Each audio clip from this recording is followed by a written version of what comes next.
ในหน้าประวัติศาสตร์ของวงการดนตรีมีวงล็อกมากมายที่แต่งเพลงเพื่อเยียวยาบาดแผลของยุคสมัยแต่คงไม่มีวงไหนอีกแล้วที่สร้างเพลงชาติแห่งความหวังระดับที่กอบกู้จิตวิญญาณคนทั้งประเทศโดยที่เบื้องหลังของมันถูกขับเคลื่อนด้วยความเกลียดชังการห้ำหั่นและความร้าวฉานของคนสายเลือดเดียวกันเอง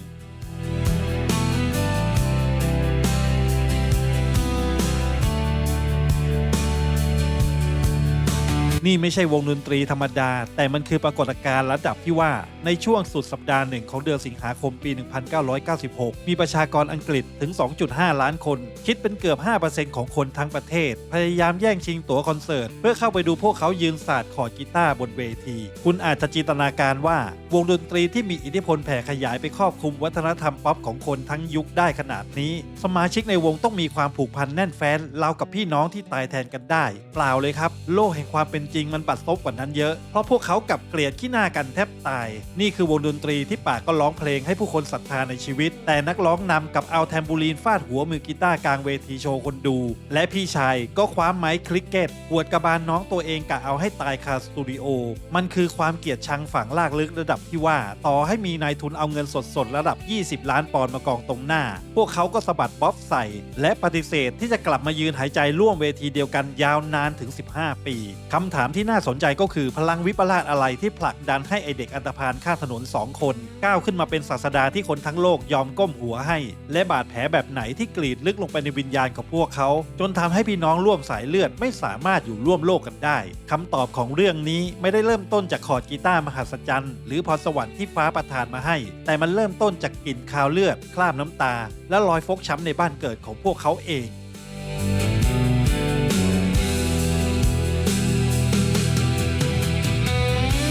แมนเชสเตอร์ในช่วงยุค 80 ถึงต้น 90 ไม่ใช่เมืองผู้ดีที่สวยงามหรูหราแต่มันคือเมืองอุตสาหกรรมที่กำลังเน่าเปื่อยถนนเต็มไปด้วยคนตกงานและเศษซากของความสิ้นหวังสำหรับเด็กวัยรุ่นชนชั้นแรงงานในยุคนั้นพวกเขามองไม่เห็นแสงสว่างที่ปลายอุโมงค์ทางออกที่จะกระชากตัวเองให้หลุดพ้นจากขุมนรกนี้ได้มีแค่2 ทางถ้ามึงไม่เตะฟุตบอลให้เก่งทะลุฟ้ามึงก็ต้องเป็นล็อกสตาร์ให้ได้และในย่านสลัมที่ชื่อว่าเบอร์เนตคือที่ตั้งของบ้านตระกูลกาลเกอร์บ้านที่ควรจะเป็นพื้นที่ปลอดภัยกลับกลายเป็นแดนประหารเลียมและโนต้องเติบโตมาภายใต้เงาทะมึนของทอมมี่พ่อบังเกิดเกล้าที่เสพติดแอลกอฮอล์และโปรดปรานการคุยกับคนในครอบครัวด้วยอารมณ์และกำปั้นหุบปากแล้วใส่หัวไปพ้นหน้ากูไอ้พวกสวะกูบอกให้เงียบไงไอ้เวนเสียงตะคอกสลับกับเสียงข้าวของแตกกระจายการลงไม้ลงมือเกิดขึ้นซ้ำแล้วซ้ำเล่าจนกลายเป็นความตลกร้ายในชีวิตประจำวันจนกระทั่งถึงจุดแตกหักเพ็กกี้ผู้เป็นแม่ทนดูสภาพลูกชายถูกซ้อมเหมือนกระสอบทรายไม่ไหวเธอตัดสินใจหอบ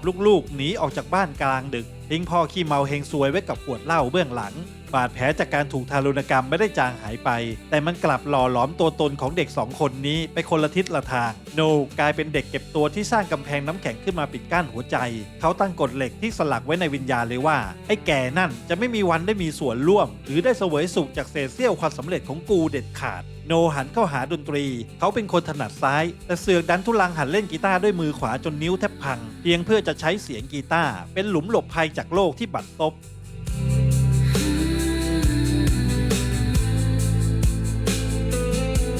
ในขณะที่เลียมเขาเลือกที่จะสวมเกราะที่ทำจากหนามแหลมเลียมกลายเป็นเด็กอันธพาลก้าวร้าวที่พร้อมจะบวกกับทุกคนที่ขวางหน้าดนตรีไม่ใช่สิ่งที่เขาโหยหาในตอนแรกเขาบ้าเตะฟุตบอลจนกระทั่งอายุ14 ปีวันหนึ่งขณะที่เลียมกำลังยืนสูบบุหรี่ชิวๆอยู่กับเพื่อนจู่ๆก็มีเด็กแปลกหน้าจากโรงเรียนอื่นสวมฮู้ดเดินดุ่มๆเข้ามาแล้วเงื้อค้อนเหล็กฟาดเปรี้ยงเข้าที่กะโหลกของเขาแบบไม่มีปลีไม่มีครุยแต่นี่แหละครับคือความพิลึกพิลั่นของโชคชะตาเลียมสารภาพในภายหลังว่าการกระแทกจากไอ้ค้อนเวนนั่นแหละที่กระเทาะเส้นประสาทความร็อกในหัวของเขาให้ตื่นขึ้นเลียมเริ่มหันมาฟังเพลงและจุดเปลี่ยนที่แท้จริงที่กระแทกหน้าเขาอย่างจังในปี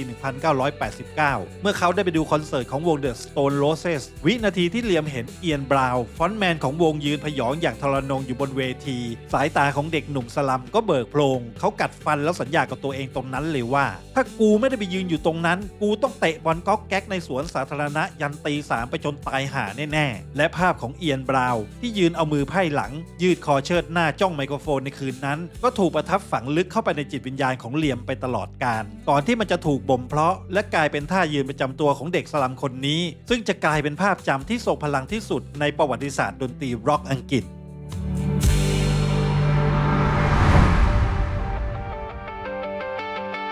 ตัดภาพมาที่ชั้นใต้ดินของคลับบอร์ดวอล์กในเมืองแมนเชสเตอร์กลิ่นอับชื้นเหงื่อใครและควันบุหรี่ลอยคลุ้งไปทั่วห้องซ้อมดนตรีแคบๆเท่ารูหนูที่นั่นคือฐานทัพลับของวงดนตรีเด็กสลัมที่ใช้ชื่อว่า The Rain นำทัพโดยเลียมกาลาเกอร์ในตำแหน่งนักร้องนำพร้อมด้วยเพื่อนร่วมแก๊งอย่างโบนเฮดสับกีตาร์วิกซีคุมเบสและโทนี่แมคคาโรหวดกลองพวกเขากำลังทำเสียงหนวกหูอย่างเมามันแต่ปัญหาคือชื่อวงมันจืดชืดและหดหู่สิ้นดีเลียมรู้ตัวว่าถ้าใช้ชื่อนี้ต่อไปชาตินี้ก็คงไม่ได้ผุดไม่ได้เกิดวันหนึ่งสายตาของเลียมเหลือไปเห็นโปสเตอร์ตารางทัวร์คอนเสิร์ตของวง Inspiral Carpet ซึ่งเป็นวงดนตรีที่พี่ชายของเขาทำงานเป็นเด็กยกเครื่องดนตรีในโปสเตอร์แผ่นนั้นมีสถานที่จัดงานแห่งหนึ่งสกรีนตัวอักษรไว้ว่า Oasis Riser Center เลียมไม่ได้สนใจลากศัพท์ไม่ได้แคร์ว่ามันแปลว่าแหล่งน้ำกลางทะเลทรายหาเหวอะไรทั้งนั้นเขาแค่เบิกตาตื่นแล้วคิดว่าคำนี้แม่งโคตรเท่ชื่อวง The Rain จึงถูกโยนทิ้งลงถังขยะ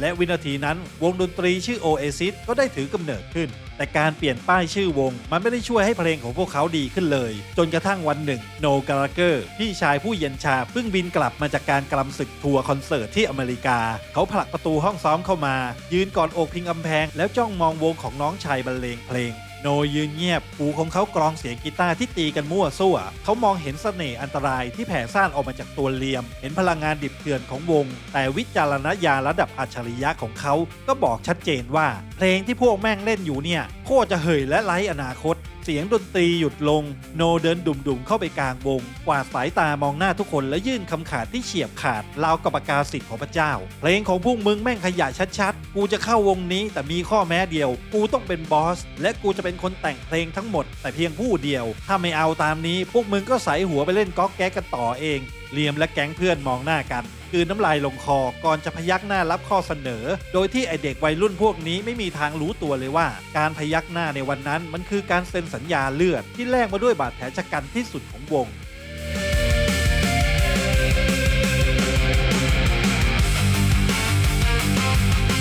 เพราะข้อตกลงที่ดูเหมือนคนเก่งเข้ามาแบกทีมนี้แท้จริงแล้วมันคือการผูกขาดค่าลิขสิทธิ์การแต่งเพลงเอาไว้ในกำมือของโนแต่เพียงผู้เดียวในขณะที่เลียมและคนอื่นๆได้รับเพียงค่าเหนื่อยจากการเล่นคอนเสิร์ตและส่วนแบ่งจิ๊บจ้อยโนกับกำลังจะกลายเป็นมหาเศรษฐีที่กอบโกยรายได้มหาศาลจากทุกเมโลดี้ทุกเนื้อร้องโครงสร้างอำนาจที่เหลื่อมล้ำสุดขีดนี้ไม่ต่างอะไรกับเนื้อร้ายที่ค่อยๆกัดกินความสัมพันธ์ของพวกเขาอย่างเงียบเชียบตั้งแต่ก้าวแรกเมื่อเผด็จการเข้ายึดอำนาจเบ็ดเสร็จเครื่องยนต์ของ Oasis ก็เริ่มเดินเครื่องเต็มกำลังพวกเขาคลุกตัวซ้อมกันอย่างบ้าคลั่งที่ชั้นใต้ดินของคลับบอร์ดวอล์กโนเคี่ยวเข็นวงอย่างหนักเขาแต่งเพลงออกมาไม่หยุดหย่อนราวกับคนบ้าแต่ปัญหาใหญ่ในช่วงปี 1991 ถึง 1992 คือความทะเยอทะยานของพวกเขามันช่างสวนทางกับเงินในกระเป๋าแบบสุดปู่พวกเขายังเป็นแค่ไอ้พวกเด็กสลัมแมนเชสเตอร์ที่ไม่มีใครรู้จักกีตาร์และแอมที่มีก็อยู่ในสภาพกะโหลกกะลาโนต้องรีดเอาเงินเก็บทุกปอนจากการเป็นเด็กยกเครื่องดนตรีมาทุ่มซื้ออุปกรณ์ประทังชีวิตไปวันๆและพากันตะเวนเล่นตามผับเล็กๆที่มีคนดูแค่หยิบมือพวกเขามีฟรอนต์แมนที่ก้าวร้าวที่สุดมีนักแต่งเพลงที่หิวโหยที่สุดและมีข้อตกลงที่พร้อมจะฉีกกระชากวงได้ทุกเมื่อจิ๊กซอว์ทุกชิ้นทุกอุปกรณ์เสร็จสับอยู่ในมุมมืดของแมนเชสเตอร์รอแค่ใครสักคนมาจุดไม้ขีดไฟโยนลงไปในถังดินปืนถังนี้เท่านั้น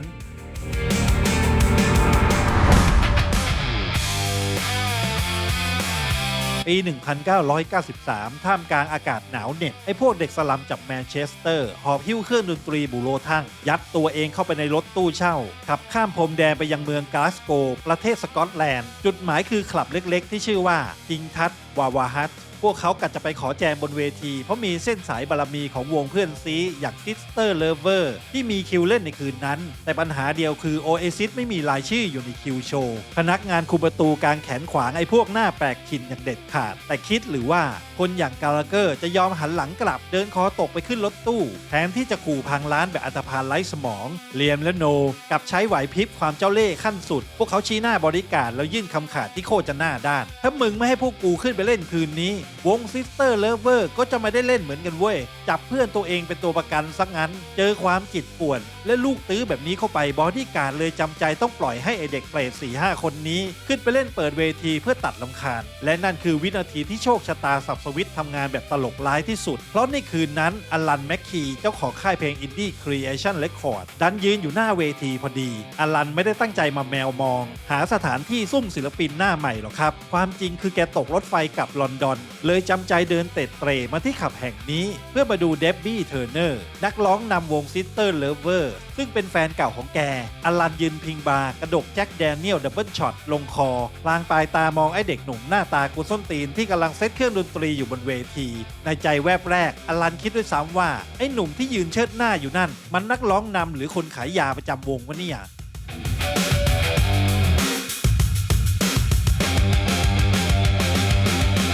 แต่วินาทีที่แอมถูกเปิดช่วงทำนองดิบกระด้างบวกกับเสียงร้องที่แผดกล้าของเหลี่ยมมันกระแทกหน้าอลันอย่างจังพอจบเพลงที่2อลันก็รู้ตัวแล้วว่าเขาเจอของโคตรดีและเมื่อเสียงคอร์ดสุดท้ายของเพลงที่3ดับลงอลันแม็กกี้ก็ตัดสินใจในวินาทีนั้นเลยว่าเขาจะต้องจับไอเด็กพวกนี้เซ็นสัญญาให้ได้แต่เบื้องหลังการเซ็นสัญญาที่ดูเหมือนซินเดอเรลล่าสตอรี่ความเป็นจริงมันมืดมนกว่านั้นเยอะในตอนนั้น Creation Records กำลังอยู่ในสภาวะหายใจรวยรินค่ายแบกหนี้ก้อนโตถึง 1.3 ล้านปอนด์จนต้องยอมเฉือนเนื้อขายหุ้นครึ่งหนึ่งให้กับนายทุนอย่าง Sony Music เพื่อประคองตัวการได้ Oasis เข้ามาจึงไม่ใช่แค่การปั้นศิลปินหน้าใหม่แต่มันคือการสอดท่อช่วยหายใจเป็นการเดิมพันครั้งสุดท้ายที่กอบกู้ค่ายอินดี้แห่งนี้ให้รอดพ้นจากความตายวงเดินหน้าเข้าสู่สตูดิโอเพื่อบันทึกเสียงอัลบั้มแรกแต่มันไม่ง่ายเลยการอัดเสียงรอบแรกจบลงด้วยความพินาศซาวด์มันจืดชืดและบางเฉียบจนโนหัวเสียขั้นสุดเขาจัดการไล่โปรดิวเซอร์คนแรกออกไปให้พ้นทางอย่างไร้เยื่อใย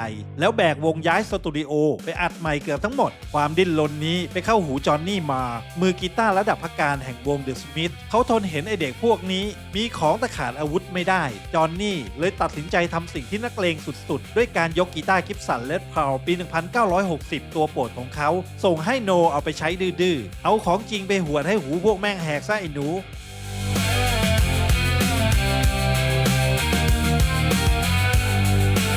และเพื่อรีดเค้นพลังทำลายล้างขั้นสุดทางค่ายได้ส่งโอเวนมอริสเข้ามาในขั้นตอนสุดท้ายโอเวนจับวอลลุ่มทุกแทร็กบิดอัดมิกซ์ซาวจนเสียงแตกพล่าเขาสร้างกำแพงเสียงที่ดังกึกก้องและหยาบกระด้างที่สุดออกมาได้สำเร็จและเมื่อถึงเวลาปล่อยของโนกาลาเกอร์ก็ขอท้าทายคนทั้งโลกในช่วงปี 1994 วงการดนตรีถูกปกคลุมด้วยเมฆหมอกของแนวเพลงกรันช์จากฝั่งอเมริกาซาวที่เต็มไปด้วยความซึมเศร้าการเกลียดชังตัวเองและเทรนด์ของการอยากตายโนมองดูความหดหู่เหล่านั้นแล้วถมน้ำลายลงพื้นเขาจดปากกาเขียนเพลง Live Forever ขึ้นมาเพื่อสวนกระแสโลกใบนี้โดยเฉพาะกูเกลียดเทรนด์อยากตายห่ากูอยากมีชีวิตอยู่เว้ยโนประกาศกล้าวสิงหาคมปี 1994 อัลบั้ม Definitely Maybe ถูกทิ้งระเบิดลงกลางเกาะอังกฤษพลังงานของคนหนุ่มที่อยากมีชีวิตและพร้อมจะพุ่งชนทุกความบัดซบกระแทกใจวัยรุ่นชนชั้นแรงงานอย่างจังอัลบั้มนี้ทำยอดขายถล่มทลายและสร้างสถิติอัลบั้มเปิดตัวที่ขายออกเร็วที่สุดในประวัติศาสตร์เกาะอังกฤษขึ้นลูกใหม่แห่งบิทป๊อปได้ก่อตัวขึ้นแล้วและมันพร้อมจะกวาดล้างทุกสิ่งทุกอย่างที่ขวางหน้า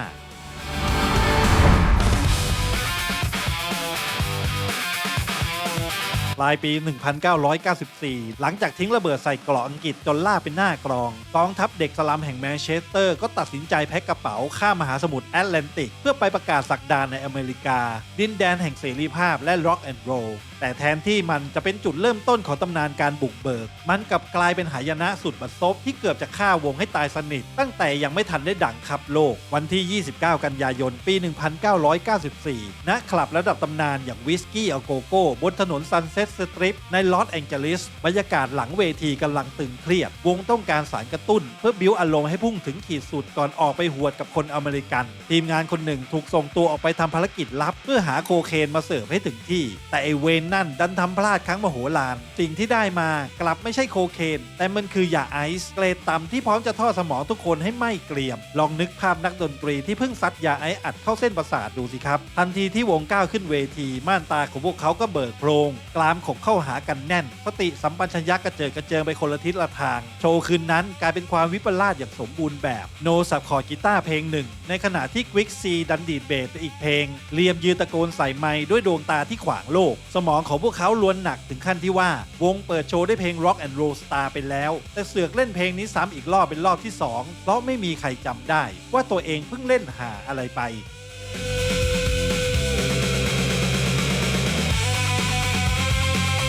ความพังพินาศบนเวทีเดินทางมาถึงจุดไคลแม็กซ์เมื่อเลียมที่กำลังดีดจัดจนคุมสติไม่อยู่หันขวับไปมองหน้าพี่ชายที่กำลังหัวเสียก่อนจะง้างมือคว้าแทมบูรีนฟาดเปรี้ยงเข้าที่หัวของโนกลางเวทีต่อหน้าคนดูเสียงดนตรีดับลงโชว์จบลงด้วยความอัปยศโนกาลาเกอร์เดินกระทืบเท้าลงจากเวทีด้วยความโกรธจัดจนควันแทบออกหูหลังเวทีกลายเป็นสมรภูมิลบโนกวาดสายตามองไอ้พวกคนเมายาที่ทำลายโชว์ของเขาตัดสินใจเด็ดขาดกูพอแล้วโนคว้าพาสปอร์ตยัดเงินสด$700ใส่กระเป๋ากางเกงคว้ากระดาษมาเขียนโน้ตสั้นๆว่ากูลาออกแล้วสอดมันไว้ใต้ประตูห้องพักของผู้จัดการทัวร์ก่อนจะเดินหันหลังพุ่งทะลุความมืดของ LA แล้วหนีหายเข้ากีบเมฆไปเลยไม่มีใครรู้ว่ามือกีตาร์และมันสมองของวงหายหัวไปไหนโนบินหนีเตลิดไปไกลถึงซานฟรานซิสโกคนเดียวเงียบๆเกือบ2 สัปดาห์เขาไปซุกหัวนอนอยู่ในอพาร์ตเมนต์ของแฟนคลับสาวคนหนึ่งที่เพิ่งรู้จักทิ้งให้ Oasis กลายเป็นแค่ซากวงดนตรีที่ไร้หางเสือแต่ในความเงียบสงัดและโดดเดี่ยวของห้องพักแปลกหน้านั่นเองโนได้หยิบกีตาร์โปร่งขึ้นมาระบายความอึดอัดความสับสนและความเปราะบางในใจออกมาเป็นบทเพลงและนั่นคือจุดกำเนิดของ Talk Tonight เพลงหน้าบีสุดซึ้งและบาดลึกที่สุดเพลงหนึ่งของวงที่ถูกสร้างขึ้นมาจากซากปรักหักพังของหายนะที่ LA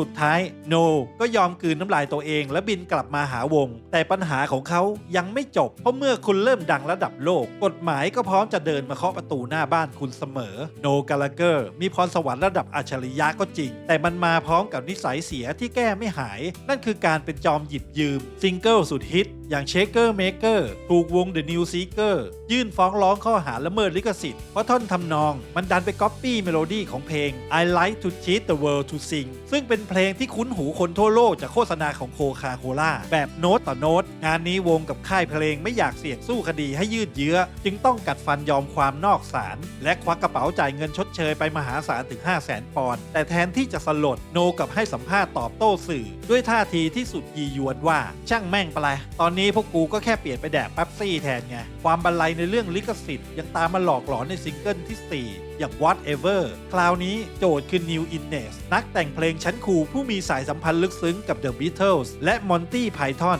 นิวฟ้องว่าท่อนทำนองหลักของเพลงนี้ไปเหมือนกับเพลง How Sweet to Be an Idiot ของเขาแบบแกะรอยกันมาเจอของจริงระดับนี้โนถึงกับไปไม่เป็นสุดท้ายก็จบลงที่การยอมความนอกศาลอีกครั้งโนต้องยอมหั่นชิ้นเค้กใส่ชื่อ Neil Innes เป็นผู้แต่งร่วมและต้องแบ่งค่าลิขสิทธิ์เพลงนี้ให้ตลอดกาลมันเป็นบทพิสูจน์ที่ตลกร้ายว่าพรสวรรค์ในการแต่งเพลงของโนกาลาเกอร์นั้นทรงพลังพอจะเปลี่ยนโลกได้แต่ในขณะเดียวกันเขาก็เดินไต่เส้นได้บางๆระหว่างการเป็นอัจฉริยะผู้สร้างสรรค์กับการเป็นไอโจรหัวขโมยอยู่ตลอดเวลา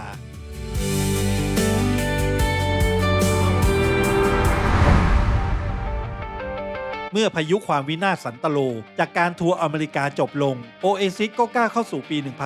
1995 ด้วยสถานะที่ใหญ่เกินกว่าจะเป็นแค่วงอินดี้กระจอกกระจอกอีกต่อไปโนกาลาเกอร์มีวิสัยทัศน์ที่ทะเยอทะยานทะลุเพดานเขาต้องการสร้างอัลบั้มที่ 2 ให้ยิ่งใหญ่ระดับสเตเดียมล็อกแต่เมื่อหันกลับมามองฟันเฟืองในวงเขากลับพบว่ามีชิ้นส่วนหนึ่งที่กำลังถ่วงความเจริญคนนั้นก็คือโทนี่แมคคาโรมือกลองยุคก่อตั้งที่เคยร่วมหัวจมท้ายกันมาตั้งแต่สมัยซ้อมในห้องใต้ดินแคบๆฝีมือการตีกลองของโทนี่มันทื่อและหยาบเกินไปจังหวะของเขาไม่สามารถรองรับความอลังการของดนตรีที่โนกำลังจะสร้างขึ้นได้แถมความสัมพันธ์ระหว่างเขากับจอมเผด็จการอย่างโนก็มาถึงจุดเดือดทั้งคู่ปีนเกลียวและสาดน้ำลายใส่กันแทบทุกครั้งที่เจอหน้าท้ายที่สุดโนก็ตัดสินใจใช้ความอำมหิตเฉียบขาดหั่นเพื่อนร่วมเก่าทิ้งแบบไร้ความปราณีมึงตีกลองภาษาอะไรของมึงวะไอ้โทนี่กูต้องการซาวระดับสเตเดียมไม่ใช่เสียงเคาะกะลาใส่หัวออกไปจากวงกูซะโทนี่ถูกอาเปฮีออกจากวงอย่างเป็นทางการปิดฉากเส้นทางร็อกสตาร์ของเขาไปตลอดกาลและเพื่ออุดรอยรั่วนี้โนจัดการดึงตัวอลันไวท์มือกลองสายฝีมือที่จังหวะเฉียบคมราวกับเครื่องจักรเข้ามาเสียบแทนเพื่อเตรียมพร้อมกับมหากาพย์บทใหม่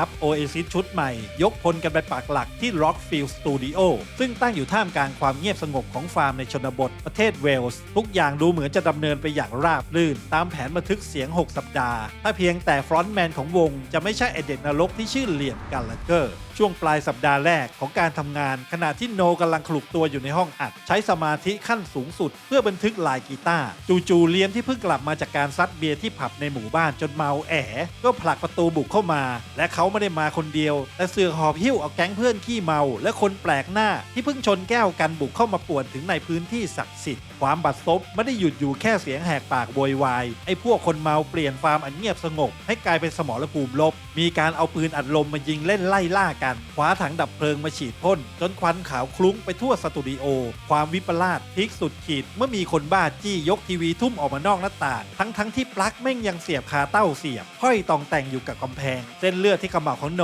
เต้นตุบๆความอดทนขาดสะบั้นเขาเดินลุยฝ่าดงควันถังดับเพลิงชี้หน้าด่ากราดและตะเพิดไล่ไอ้พวกคนแปลกหน้าขี้เมาออกไปจากสตูดิโอให้หมดแต่การทำแบบนั้นมันคือการหักหน้าเลียมอย่างรุนแรงเลียมที่กำลังเมาได้ที่และเสียหน้าต่อหน้าเพื่อนใหม่ฟิวขาดดังผึ่งเขาพุ่งกระโจนเข้าใส่พี่ชายตัวเองเกิดเป็นการตะลุมบอลแลกหมัดกันอย่างบ้าคลั่งและในจังหวะชุลมุนนั้นเองกีตาร์ตัวหนึ่งของโนก็ถูกกระแทกจนพังยับเยิน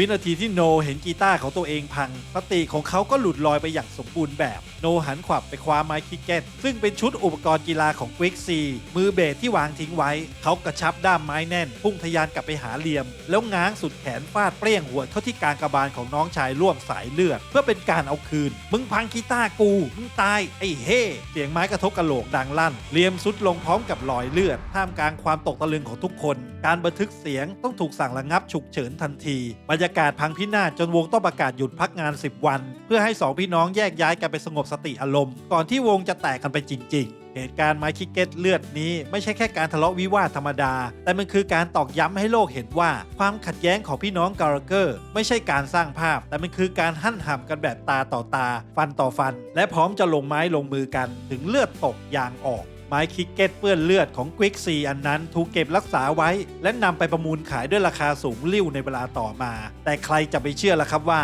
ท่ามกลางควันถังดับเพลิงรอยเลือดและความพังพินาศในสตูดิโอวันนั้นหลังจากพวกเขาพักฟื้น10 วันและกลับมาลุยต่อผลผลิตที่ถูกคลอดออกมามันกำลังจะกลายเป็นอัลบั้มที่ยิ่งใหญ่ที่สุดและทิ้งระเบิดใส่ประวัติศาสตร์ดนตรีอังกฤษไปตลอดกาล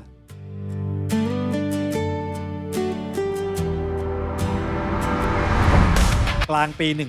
1995 ประเทศอังกฤษไม่ได้สนใจเรื่องเศรษฐกิจหรือการเมืองบนหน้าหนังสือพิมพ์อีกต่อไปเพราะทุกสายตาต่างจับจ้องไปที่สมรภูมิเดือดบนชาร์ตเพลงมันไม่ใช่แค่การแข่งขันทางดนตรีแต่มันคือสงครามกลางเมืองขนาดย่อมๆที่แบ่งประเทศออกเป็น2 ขั้วอย่างชัดเจนเหตุชนวนของระเบิดนี้ไม่ได้มาจากค่ายเพลงหรือแผนมาร์เก็ตติ้งล้ำลึกอะไรเลยครับแต่มันเริ่มมาจากความปากแจ๋วของเลียมกาลาเกอร์ล้วนๆในงานปาร์ตี้แห่งหนึ่งหลังจากที่ซิงเกิล Some Might Say ของ Oasis เพิ่งพุ่งทะยานขึ้นคว้าอันดับ 1เลียมเดินกลางถือแก้วเหล้าฝ่าฝูงชนตรงดิ่งเข้าไปหาเดมอนอัลบานฟรอนต์แมนของวงเบลอคู่แข่งตัวฉกาจเลียมยื่นหน้าเข้าไปใกล้ๆยิ้มเยาะด้วยมุมปากและพ่นคำรามใส่หน้าเดมอนเป็นไงล่ะไอ้พวกเด็กสินแดนใต้มองขึ้นมาสิวะอันดับ 1แม่งอากาศโคตรดีสดชื่นชิบหายเลยว่ะการโดนลูกคมต่อหน้าฝูงชนทำให้เลือดในกายของเดมอนเดือดปุดๆเขาไม่ใช่พวกอันธพาลที่จะคว้าขวดเบียร์ฟาดหัวเลียมแต่เขาใช้สติปัญญาและอำนาจสวนกลับเดมอนต่อสายตรงหาค่ายเพลงของตัวเองแล้วสั่งการด้วยความแค้นฝังลึกให้เลื่อนวันวางจำหน่ายซิงเกิลใหม่ของเบลอที่ชื่อว่า Country House ไปเป็นวันที่ 14 สิงหาคมปี 1995 ทำไมนั่นเหรอเพราะวันนั้นมันคือวันเดียวกับที่ Oasis กำหนดปล่อยซิงเกิล Roll With Itแบบพอดิบพอดีนี่ไม่ใช่ความบังเอิญแต่มันคือการขับรถถังมาจอดประจันหน้าแล้วตะโกนท้าว่าก็มาดิวะ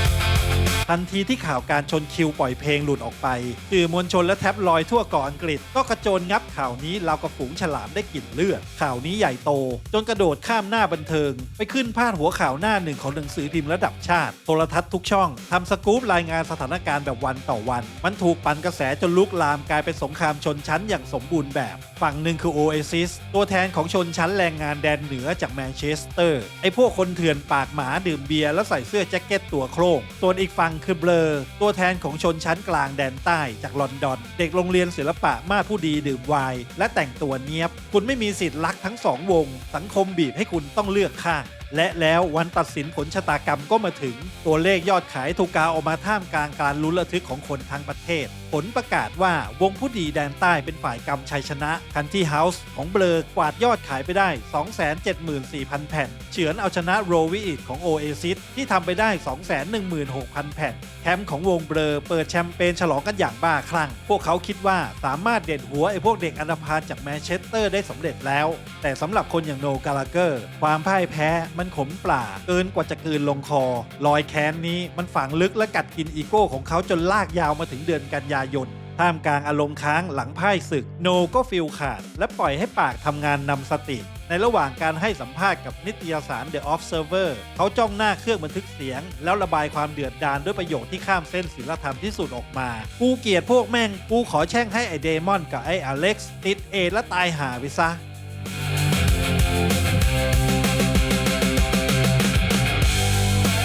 คำสาปแช่งเจาะจงเป้าหมายไปที่นักร้องนำและมือเบสของเบลอทันทีที่บทสัมภาษณ์ถูกตีพิมพ์มันก็กลายเป็นหอกที่หันกลับมาแทงคอโนเองในยุคที่ผู้คนกำลังหวาดกลัวและสูญเสียคนรักจากวิกฤตโรคเอดส์คำพูดของเขาถูกสังคมประณามอย่างหนักหน่วงโนโดนสับเละเทะจนแทบไม่มีที่ยืนสุดท้ายเขาต้องรีบกลืนน้ำลายตัวเองออกมาเขียนแถลงการขอโทษอย่างเป็นทางการมันสะท้อนให้เห็นว่าความพ่ายแพ้ในชาร์ตเพลงทำให้อัจฉริยะอย่างเขาสูญเสียการควบคุมตัวเองไปอย่างสิ้นเชิงถึงอย่างนั้นประวัติศาสตร์ร็อกแอนด์โรลมักจะมีจุดหักมุมที่แสบสันเสมอเพราะวลีเด็ดที่ถูกจารึกไว้ในวงการดนตรีและหลอกหลอนวงเบลอไปอีกนานแสนนานคือคำกล่าวที่ว่าเบลอชนะศึกชิงสมรภูมิแต่โอเอซิสแม่งชนะสงครามเพราะหลังจากฝุ่นควันของศึกซิงเกิลจางลงเมื่อถึงคราวที่ต้องปล่อยอัลบั้มเต็มออกมาฟาดฟันกันยอดขายอัลบั้มของโอเอซิสกับพุ่งทะยานราวกับติดจรวดหัวลบนิวเคลียร์ถล่มอัลบั้มของเบลอชนิดที่ว่าทิ้งห่างแบบไม่เห็นฝุ่น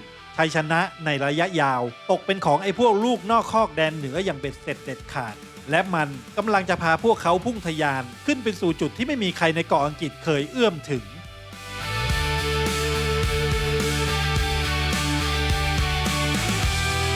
ปลายปี 1995 หลังจากฝุ่นควันในสงครามบริตป๊อปเริ่มจางลงโอเอซิสก็จัดการทิ้งระเบิดนิวเคลียร์ลูกใหญ่ที่สุดใส่โลกดนตรีด้วยการปล่อยอัลบั้มชุดที่ 2 อย่าง What's the Story Morning Glory ถ้าอัลบั้มแรกคือการจุดพลุประกาศศักดาอัลบั้มชุดนี้คือการสถาปนาตัวเองขึ้นเป็นพระเจ้ามันอัดแน่นไปด้วยเมโลดี้งดงามราวกับบทกวีแต่ถูกบรรเลงด้วยทัศนคติของเด็กสลัมที่พร้อมจะเหยียบหน้าทุกคนที่ขวางทางแต่เบื้องหลังของอัลบั้มที่ขายดีระดับพลิกโลกชุดนี้มันมีความตลกร้ายและความเผด็จการซ่อนอยู่โดยเฉพาะตอนที่ต้องเลือกว่าใครจะเป็นคนร้องนำในเพลงที่กำลังจะกลายเป็นตำนานในห้องอัดเสียงโนกาลาเกอร์นั่งกอดกีตาร์ด้วยความมั่นใจขั้นสุดเขามีไพ่ตายระดับมาสเตอร์พีซอยู่ในมือถึง2เพลงโนเรียกน้องชายจอมกลางเข้ามาในห้องแล้วยื่นข้อเสนอที่ไม่มีใครกล้าปฏิเสธมึงฟังนะเอเลียมกูมีเพลงระดับโคตรประการอยู่2เพลงมึงเลือกร้องได้แค่เพลงเดียวส่วนอีกเพลงกูจะเป็นคนร้องเอง2เพลงที่ว่านั้นคือ Wonderwall และ Don't Look Back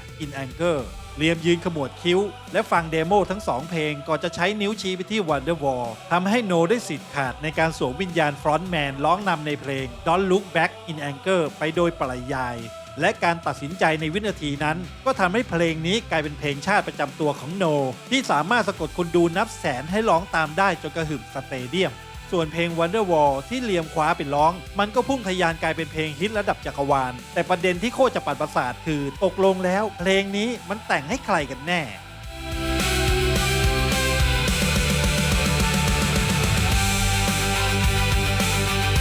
ในช่วงที่เพลงกำลังดังพุแตกโนยืดอกให้สัมภาษณ์ด้วยมาดไอหนุ่มคลั่งรักว่าเขาแต่งเพลงนี้ให้กับเมกแมทธิวส์แฟนสาวของเขาในตอนนั้นแต่โลกของร็อกสตาร์มันเอาแน่เอานอนไม่ได้ครับพอเวลาผ่านไปจนทั้งคู่เตียงหักและหย่าร้างกันแบบไม่ค่อยสวยโนกาลาเกอร์ก็จัดการพลิกลิ้นหน้าตายสับขาหลอกคนทั้งโลกซะงั้นกูไม่ได้แต่งให้เมียเว้ยความจริงคือกูแต่งถึงเพื่อนในจินตนาการที่จะโผล่มาช่วยชีวิตกูจากความบัดซบต่างหากโนให้สัมภาษณ์ลบล้างประวัติศาสตร์หน้าเก่าทิ้งแบบไร้เยื่อใยเป็นการแก้แค้นคนรักเก่าด้วยการยึดเอาเพลงฮิตระดับโลกคืนมาหน้าตาเฉยถึงแม้โนจะมือขึ้นราวกับจับสัมผัสจากสวรรค์ได้แต่นิสัยนักหยิบยืมของเขาก็ย้อนกลับมาทำพิษอีกจนได้ในวินาทีสุดท้ายก่อนที่อัลบั้ม Morning Glory จะถูกส่งไปปั๊มแผ่นเพื่อวางขายเพลงร็อกจังหวะสนุกอย่าง Step Out ถูกสั่งหั่นทิ้งออกจากแทร็กลิสต์แบบสายฟ้าแลบเหตุผลน่ะเหรอก็เพราะท่อนฮุกของเพลงนี้ดันไป ก๊อปปี้เมโลดี้เพลง Uptight Everything Alright ของศิลปินระดับตำนานอย่าง Stevie Wonder มาแบบลอกลายเซ็นทีมทนายของสตีวีขู่จะฟ้องร้องเรียกค่าเสียหายบานตะไทยค่ายเพลงเลยต้องรีบถอดเพลงนี้ออกเพื่อดับไฟโนถึงได้เรียนรู้ว่ามึงจะหยิบยืมใครก็ได้บนโลกใบนี้แต่โจรอย่างมึงจะไปขโมยของจากสตีวีวันเดอร์ไม่ได้เว้ยแต่ถึงจะโดนตัดเพลงออกไปโนในยุคนั้นก็อยู่ในจุดที่เรียกว่ามือขึ้นระดับพระเจ้าสมองของเขาผลิตเมโลดี้ออกมาได้เป็นบ้าเป็นหลังจนถึงขั้นที่เขาทำเรื่องที่ผิดคาดที่สุดในชีวิตนักแต่งเพลงนั่นคือการเอาเพลงระดับโคตรมัสเตอร์พีซไปโยนทิ้งเป็นแค่หน้าบีเพลงหน้า B คือเพลงแถมที่ถูกใส่ไว้ด้านหลังของแผ่นซิงเกิลเพื่อกระตุ้นยอดขายแต่เพลงของ Oasis ในยุคนั้นอย่าง The Master Plan หรือ Aquis มันมีคุณภาพระดับที่ว่าถ้าเป็นวงดนตรีวงอื่นเพลงพวกนี้จะถูกดันเป็นซิงเกิลนำเอาไปทำเงินทำทองเลี้ยงชีพวงให้อยู่รอดไปได้ยันแก่ตายในภายหลังโนถึงกับเอามือไก่หน้าผากแล้วยอมรับว่าเขาพลาดอย่างมหันต์ที่เอาเพลงระดับตำนานพวกนี้ไปทิ้งขว้างเป็นแค่เพลงแถมแต่นั่นแหละครับมันคือภาพสะท้อนที่ชัดเจนที่สุดว่าในช่วงปลายปี 1995 มันสมองของโนกาลาเกอร์มันล้นทะลักไปด้วยอัจฉริยภาพทางดนตรีที่ไม่มีใครในโลกนี้เทียบติด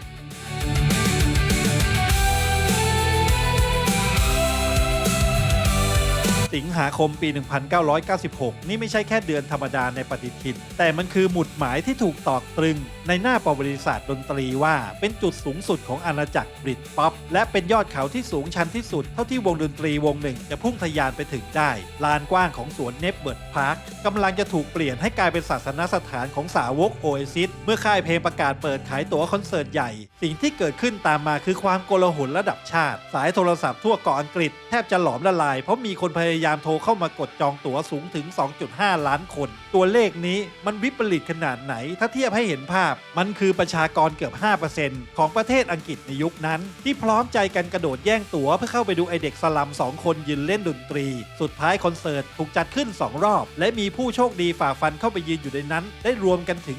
250,000 คนลองนึกภาพทะเลมนุษย์ 250,000 คนที่อัดแน่นสุดลูกหูลูกตาดูสิครับสเกลงานมันใหญ่โตมโหฬารระดับที่ว่าถ้าทีมงานบริหารจัดการพลาดลำโพงดับหรือเกิดเหตุจลาจลขึ้นมากลางคันงานนี้แม่งคือการพากันไปตายหมู่ชัดๆแต่วินาทีที่เฮลิคอปเตอร์ของวงบินโฉบโชว์ตัวผ่านหัวฝูงชนเสียงคำรามต้อนรับก็ดังสนั่นกึกก้องจนแผ่นดินสะเทือนเลียมกาลาเกอร์เดินทอดน่องออกไปจากหน้าเวทีในชุดแจ็คเก็ตวอร์มยืนเอามือไพ่หลังเชิดหน้าจ้องมองทะเลมนุษย์เบื้องหน้าด้วยสายตาของราชันผู้ไร้เทียมทานก่อนจะตะโกนปลุกระดมฝูงชนด้วยความห้าวหาญกูอยากได้ยินเสียงของพวกมึงพร้อมบ้าคลั่งไปกับกูไหม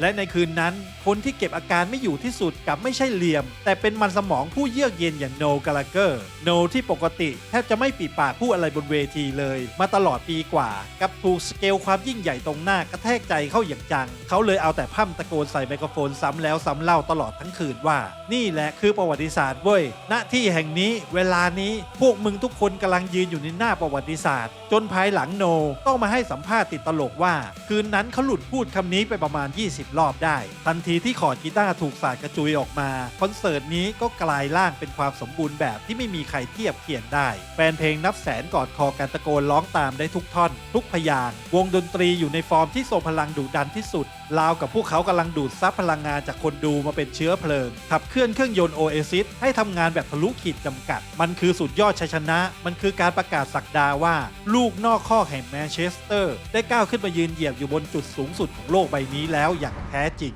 แต่ทว่าเมื่อแสงไฟบนเวทีดับลงเสียงเชียร์นับแสนเงียบงันลงและแอนดรีนาลีนที่สูบฉีดอย่างทะลักทลายเริ่มจางหายไปความจริงอันหนาวเหน็บก็ค่อยๆคืบคลานเข้ามาในหัวใจของมันสมองประจำวงท่ามกลางความสำเร็จที่ยิ่งใหญ่ที่สุดโนกาลาเกอร์กับนั่งเหม่อมองออกไปในความว่างเปล่าเขารู้สึกโหวงเหวงอย่างประหลาดก่อนจะสารภาพความจริงที่ฟังกี่ครั้งก็ยังขนลุกออกมาว่ามันจบแล้วว่ะหลังจากคืนนี้พวกเราแม่งหมดเป้าหมายในชีวิตแล้วกูไม่รู้เลยว่าชีวิตพวกเราจะไปทางไหนต่อนี่ไม่ใช่คำพูดถ่อมตัวแต่มันคือการส่งสัญญาณเตือนภัยสีแดงฉานเพราะเมื่อคุณปีนป่ายขึ้นไปจนถึงยอดเขาที่สูงที่สุดไร้ซึ่งเมฆหมอกหรือหน้าผาใดๆให้พิชิตอีกต่อไปสิ่งเดียวที่รออยู่เบื้องหน้าก็คือทางลาดชันขาลงที่พร้อมจะฉุดกระชากคุณลงสู่หุบเหวลึกเท่านั้น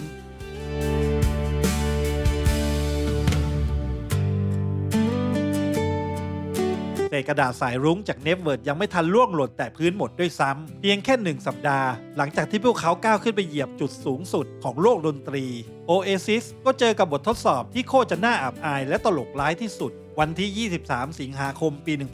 1996 สถานที่คือ Royal Festival Hall ในลอนดอน วงมีคิวต้องขึ้นบันทึกเทปรายการ MTV Unplugged ซึ่งเป็นเวทีศักดิ์สิทธิ์ที่วงล็อกระดับโลกทุกวงต้องมาโชว์ของในเวอร์ชันอะคูสติกกีตาร์โปร่งถูกตั้งสายเตรียมพร้อมกล้องโทรทัศน์ทุกตัวหันไปจ่อที่เวทีแต่ปัญหาคือไอ้ฟรอนต์แมนตัวดีเสือกหายหัวก่อนโชว์จะเริ่มเพียงไม่กี่นาทีเลียมกาลาเกอร์ปฏิเสธที่จะก้าวขึ้นเวทีเขาทำเสียงแหบแห้งแล้วอ้างหน้าตายว่ากูเจ็บคอว่ะร้องไม่ไหวหรอกพวกมึงไปเล่นกันเองเลยปะเจ็บคอบ้าบออะไรกันสภาพของเลียมตอนนั้นใครดูก็รู้ว่าแม่งเมาค้างและปาร์ตี้หนักมาทั้งสัปดาห์จนเสียงหายต่างหากโนกาลาเกอร์กำหมัดแน่นด้วยความโกรธจัดแต่นี่คือโชว์ระดับโลกที่ถูกบันทึกภาพเขาจะปล่อยให้วงล่มกลางอากาศไม่ได้โนตัดสินใจทำในสิ่งที่พิสูจน์ให้โลกเห็นว่าใครคือเสาหลักของวงตัวจริงถ้ามันไม่ร้องงั้นกูร้องเอง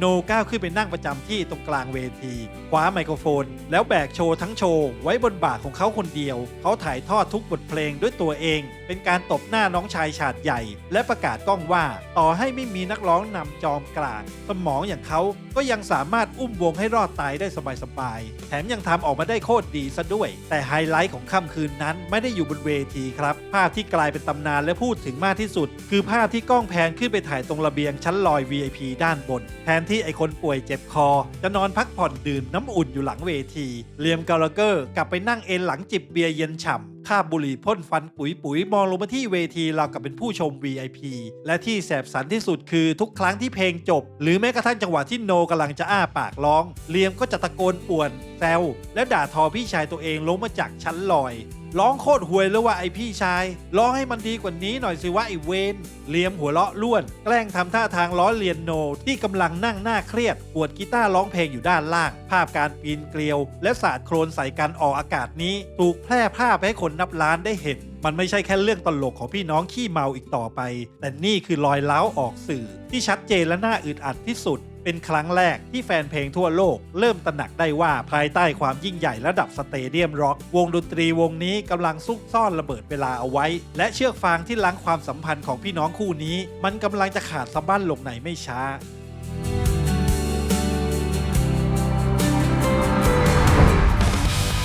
กันยายนปี 1996 หลังจากสถาปนาตัวเองเป็นพระเจ้าที่อังกฤษ Oasis ก็แพ็คกระเป๋าเตรียมพุ่งทะยานข้ามมหาสมุทรแอตแลนติกนี่คือจังหวะที่สมบูรณ์แบบที่สุดในการเจาะตลาดอเมริกาดินแดนแห่งโอกาสที่วงร็อกระดับตำนานทุกวงต้องไปปักธงชัยให้ได้ทุกอย่างถูกเตรียมพร้อมรถบัสทัวร์สตาฟและตารางโชว์ที่อัดแน่นแต่พอถึงสนามบินฮิสโตรเครื่องบินเตรียมจะเชิดหัวขึ้นฟ้าไอ้ฟรอนต์แมนตัวดีเสือกก่อเรื่องบรรลัยอีกแล้วเลียมกาลาเกอร์ปฏิเสธที่จะก้าวเท้าขึ้นเครื่องบินเขาหันไปหาพี่ชายและทีมงานแล้วพ่นเหตุการณ์ที่โคตรจะไร้ความรับผิดชอบออกมาหน้าตาเฉยพวกมึงบินล่วงหน้าไปก่อนเลยกูยังไปไม่ได้กูต้องอยู่หาซื้อบ้านให้แพทซี่ว่ะใช่ครับทิ้งวงทิ้งทัวร์ระดับโลกที่เดิมพันด้วยเม็ดเงินมหาศาลเพียงเพื่อจะไปเดินสายดูบ้านกับแพทซี่แคนซิสแฟนสาวของตัวเองโนโกรธจัดจนเส้นเลือดแทบแตกแต่ในโลกดนตรี The Show Must Go On เขาจำใจต้องหอบหิ้วสมาชิกที่เหลือบินข้ามทวีปไปเปิดทัวร์แรกที่เมืองชิคาโกโดยไม่มีนักร้องนำและนั่นทำให้แพทเทิร์นสุดประสบจากงาน MTV Unplugged เมื่อไม่กี่สัปดาห์ก่อนกลับมาฉายซ้ำอีกครั้งโนต้องก้าวขึ้นมาแบกวงและรับหน้าที่ร้องนำเองทั้งหมดอีกแล้วนี่ไม่ใช่ครั้งแรกที่เขาต้องมาตามเช็ดตามล้างความมักง่ายของน้องชายและมันทำให้ความตึงเครียดภายในวงที่ละอุอยู่แล้วค่อยๆสะสมจนใกล้ถึงจุดเดือด3 วันให้หลังเลียมบินตามไปสมทบที่อเมริกาได้สำเร็จแต่มันไม่ใช่การกอบกู้สถานการณ์เพราะไอเด็กนรกคนนี้ดันแบกเอาความวายป่วงระดับ10 กะโหลกไปปล่อยกลางงานประกาศรางวัล MTV Video Music Award ที่นิวยอร์ก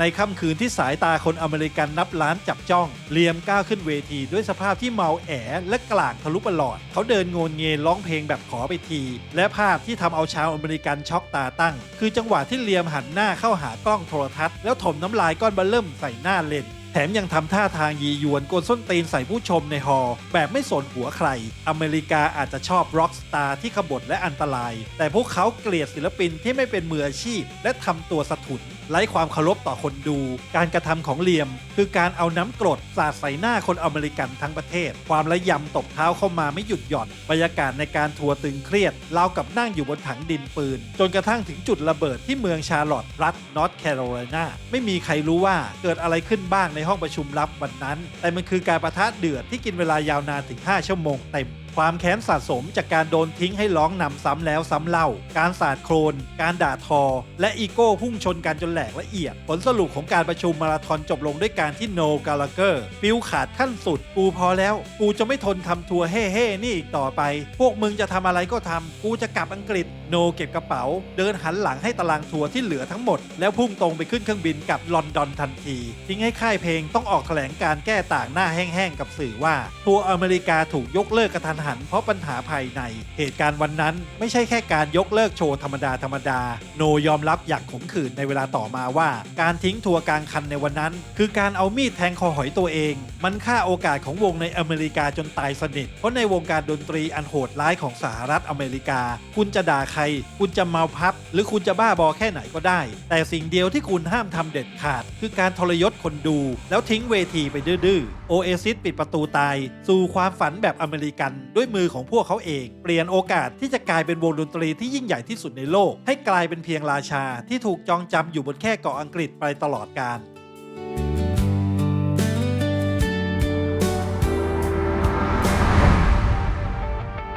ก้าวเข้าสู่ปี 1997 Oasis ไม่ได้เป็นแค่วงดนตรีล็อกแอนด์โรลอีกต่อไปแต่มันสมองและบารมีของพวกเขาได้สถาปนาวงให้กลายเป็นสถาบันระดับชาติของเกาะอังกฤษไปแล้วแต่ในขณะที่พวกเขากำลังยืนเสวยสุขอยู่บนยอดเขาท่ามกลางเสียงสรรเสริญและเม็ดเงินมหาศาลพวกเขากลับไม่รู้ตัวเลยว่ากำลังเดินต่อแตกเข้าไปหากับดักที่จะกัดก่อนจิตวิญญาณร็อกของวงจนแทบไม่เหลือชิ้นดีและกับดักที่ว่านี้ไม่ได้มาจากคู่แข่งค่ายไหนแต่มันมาจากกระแสการเมืองระดับชาติในช่วงต้นปี 1997 ประเทศอังกฤษกำลังเข้าสู่โหมดการเลือกตั้งทั่วไปพรรคแรงงานยุคใหม่ภายใต้การนำของโทนี่แบร์กำลังกระหายคะแนนเสียจากคนรุ่นใหม่แบร์รู้ดีว่าแค่นโยบายบนแผ่นกระดาษมันไม่พอเขาต้องการภาพลักษณ์ที่คูลและเข้าถึงวัยรุ่นนักการเมืองใส่สูทจึงเดินมาเคาะประตูบ้านค่ายเพลงอินดี้แบร์จัดการดึงตัวอลันแม็กคีบอสใหญ่แห่ง Creation Record ผู้ค้นพบ Oasis เข้าไปนั่งแท่นเป็นที่ปรึกษาด้านวัฒนธรรมแบบไม่เป็นทางการแคมเปญระดับชาติที่ชื่อว่า True Britannia จึงถูกจุดพลุขึ้นมันคือการใช้ศิลปินบริตป๊อปแฟชั่นและศิลปะร่วมสมัยมาเป็นเครื่องมือโฆษณาชวนเชื่อว่านี่แหละคือประเทศอังกฤษยุคใหม่ที่โคตรเท่และทันสมัยและด้วยความโด่งดังระดับทะลุฟ้า Oasis และอลันแม็กกีจึงถูกจับผลักดันให้กลายเป็นมาสคอตหน้าตาของแคมเปญนี้เป็นโดยปริยายเดือนพฤษภาคมปี 1997 พรรคของโทนี่แบร์ชนะการเลือกตั้งแบบถล่มทลายและในอีกเกือบ3 เดือนต่อมาวันที่ 30 กรกฎาคมปี 1997 แบร์ได้จัดงานเลี้ยงต้อนรับคนดังครั้งประวัติศาสตร์ขึ้นที่บ้านพักนายกรัฐมนตรีบ้านเลขที่ 10 ถนนดาวนิงเพื่อโชว์พาวเวอร์ของแคมเปญคูเบชันเนียโนกาลาเกอร์ปรากฏตัวในงานนี้ด้วยมาดเนียบกริบซึ่งภายหลังเขาให้เหตุผลที่ยอมมาร่วมงานแบบติดตลกว่ากูมาจากสลัมเบอร์เน็ตถ้ากูปฏิเสธโอกาสที่จะได้เข้าเหยียบดาวนิงสตรีทแม่คงบีบคอกูตายห่าแน่ๆ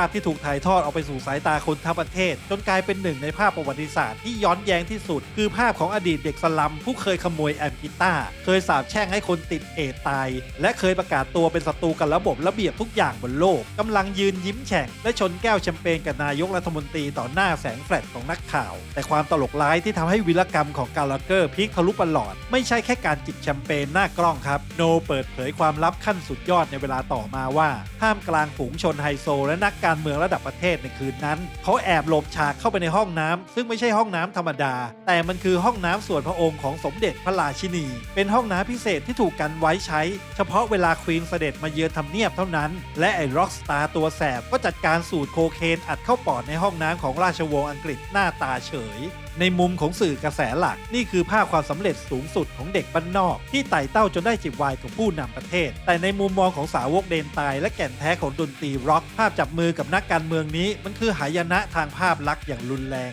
จุดขายที่ทำให้คนทั้งประเทศรักโอเอซิสคือความเป็นลูกนอกคอกความเป็นกบฏชนชั้นแรงงานที่กล้าชูนิ้วกลางใส่ชนชั้นนำการที่โนเดินเข้าไปสวมกอดกับขั้วอำนาจรัฐมันทำให้ภาพลักษณ์กบฏเหล่านั้นดูกวงโบและจอมปลอมแฟนเพลงและสื่อดนตรีสายแข็งเริ่มตั้งคำถามด้วยความผิดหวังว่าตกลงพวกมึงยังเป็นกระบอกเสียงให้พวกกูอยู่ไหมวะหรือพวกมึงกลายเป็นหมาจูของรัฐบาลไปแล้วรอยร้าวในศรัทธาเริ่มก่อตัวขึ้นอย่างเงียบๆจากภาพลักษณ์ที่เปลี่ยนไปแต่สิ่งที่น่ากลัวกว่าการโดนด่าว่าขายวิญญาณให้รัฐบาลคือก้อนเนื้อร้ายที่พวกเขาสร้างเสร็จไปหมาดๆต่างหากเพราะในความเป็นจริงระหว่างที่โนกำลังเมามายกับแสงแฟลชและโคเคนในทำเนียบอัลบั้มชุดที่ 3 ของพวกเขาไม่ได้เพิ่งจะมาเริ่มทำแต่มันถูกบันทึกเสียงเสร็จสิ้นไปตั้งแต่เดือนมีนาคม 1997 แล้วพวกเขาคลุกตัวสร้างมันขึ้นมาตั้งแต่เดือนตุลาคมปี 1996 เริ่มจากแอปเบย์โรดก่อนจะย้ายไปซ่องสุมกันที่ Ritz Farm Studio ท่ามกลางความกดดันมหาศาลที่ต้องสานต่อความสำเร็จของ Morning Glory ในวินาทีที่โนชูแก้วแชมเปญที่ Downing Street อัลบั้มชุดนี้กำลังเข้าคิวเตรียมวางแผนในอีกแค่ 3 สัปดาห์ข้างหน้าโดยที่ไม่มีใครในเกาะอังกฤษรู้ตัวเลยว่าไอ้ผลผลิตที่กำลังจะปล่อยออกมานั้นมันไม่ใช่มาสเตอร์พีซชิ้นใหม่แต่มันคือระเบิดเวลาที่ปูดโปนไปด้วยอีโก้ความบ้าคลั่งยาเสพติดแบบล้นทะลักและซาวที่วิปลาสที่สุดซึ่งกำลังจะกลายเป็นจุดเริ่มต้นของความพังพินาศครั้งยิ่งใหญ่ในประวัติศาสตร์ของวง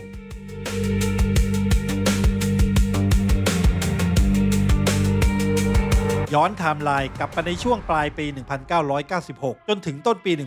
1997 ก่อนที่ความบ้าคลั่งที่ทำเนียบรัฐบาลจะเกิดขึ้น Oasis ได้หอบหิ้วความกดดันมหาศาลเดินเข้าสู่สตูดิโอเพื่อคลอดอัลบั้มที่ 3 Be Here Now ด้วยสถานะที่เรียกได้ว่าแตะต้องไม่ได้พวกเขามีเงินสดกองเป็นภูเขามีอีโก้ที่พองโตครับประเทศและที่สำคัญที่สุดพวกเขามีโคเคนปริมาณมหาศาลที่ถูกสูบฉีดเข้าเส้นเลือดแทบจะตลอด 24 ชั่วโมงบรรยากาศการบันทึกเสียงที่ Ritz Farmสตูดิโอสถานที่ศักดิ์สิทธิ์กลางชนบทใกล้ชายแดนเซอร์ซีซึ่งวงล็อกระดับตำนานอย่างควีนเคยใช้ซุ่มแต่งเพลงระดับโลกอย่าง Bohemian Rhapsody ในปี 1975 กลับกลายสภาพจากพื้นที่สร้างสรรค์งานศิลปะเป็นโรงพยาบาลบ้าขนาดย่อมๆฤทธิ์ยาเสพติดที่รุนแรงทำให้สติสัมปชัญญะของสมาชิกวงกระเจิดกระเจิงไปคนละทิศคนละทางวีรกรรมที่หลุดโลกและสะท้อนความวิปลาสของช่วงเวลานั้นได้ดีที่สุดคือตอนที่ฟรอนต์แมนอย่างเลียม กาลาเกอร์มีอาการหลอนยาอย่างหนักถึงขั้นเชื่อฝังใจและเดินตามหาผีที่เขามั่นใจนักหนาว่ามันสิงอยู่ในตูดหมูตัวหนึ่งที่เลี้ยงไว้ในฟาร์ม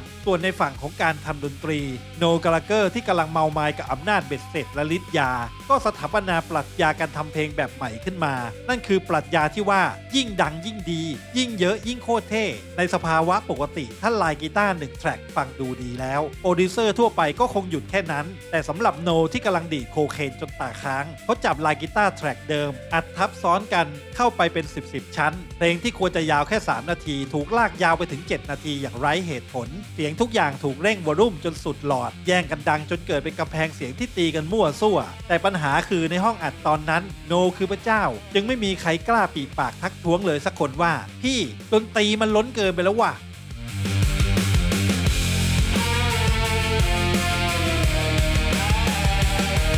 และเมื่อถึงกำหนดการปฏิทินวางแผงวันที่ 21 สิงหาคม ปี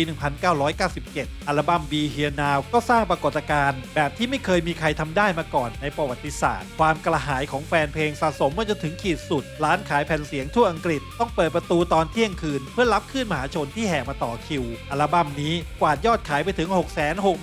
663,389 แผ่นภายในเวลาแค่3วันแรกทุกสถิติเป็นอัลบั้มขายออกเร็วที่สุดในประวัติศาสตร์อังกฤษณตอนนั้นสื่อมวลชนและนักวิจารณ์ดนตรีทุกสำนักต่างพร้อมใจกับประเคนคะแนนเต็ม5ดาวให้กับอัลบั้มนี้แทบจะทันทีส่วนหนึ่งเพราะนักวิจารณ์เคยหน้าแตกที่ไปสับอัลบั้ม Morning Glory ไว้ตอนแรกเลยไม่อยากพลาดซ้ำสองดูเหมือนว่า Oasis จะสานต่อความยิ่งใหญ่ได้สำเร็จแต่เดี๋ยวก่อนครับเมื่อเวลาผ่านไปสติที่เคยหลุดลอยกลับเริ่มคืนมาอาการเมาค้างระดับชาติเริ่มส่างซาและผู้คนเริ่มตั้งใจฟังดนตรีในแผ่นนี้ด้วยสติสัมปชัญญะที่ครบถ้วนจริงๆภายในเวลาไม่กี่ปีกระแสวิจารณ์ก็เกิดปรากฏการณ์ตีกลับแบบหน้ามือเป็นหลังตีนสื่อนิตยสาร Rolling Stone และนักวิจารณ์ทั่วโลกหรือคำตัดสินใหม่หมดและยกให้ Be Here Now กลายเป็นหนึ่งในอัลบั้มที่น่าผิดหวังที่สุดตลอดกาลพวก เขาสับแหลกว่ามันคืออัลบั้มที่เยินเยอะบวมฉุไร้ทิศทางและดนตรีก็ล้นเกินจนคนฟังรู้สึกเหนื่อยและปวดหูแม้แต่ตัวผู้สร้างสรรค์เองอย่างโนกาลาเกอร์ก็ยังทนฟังผลงานชิ้นนี้ไม่ได้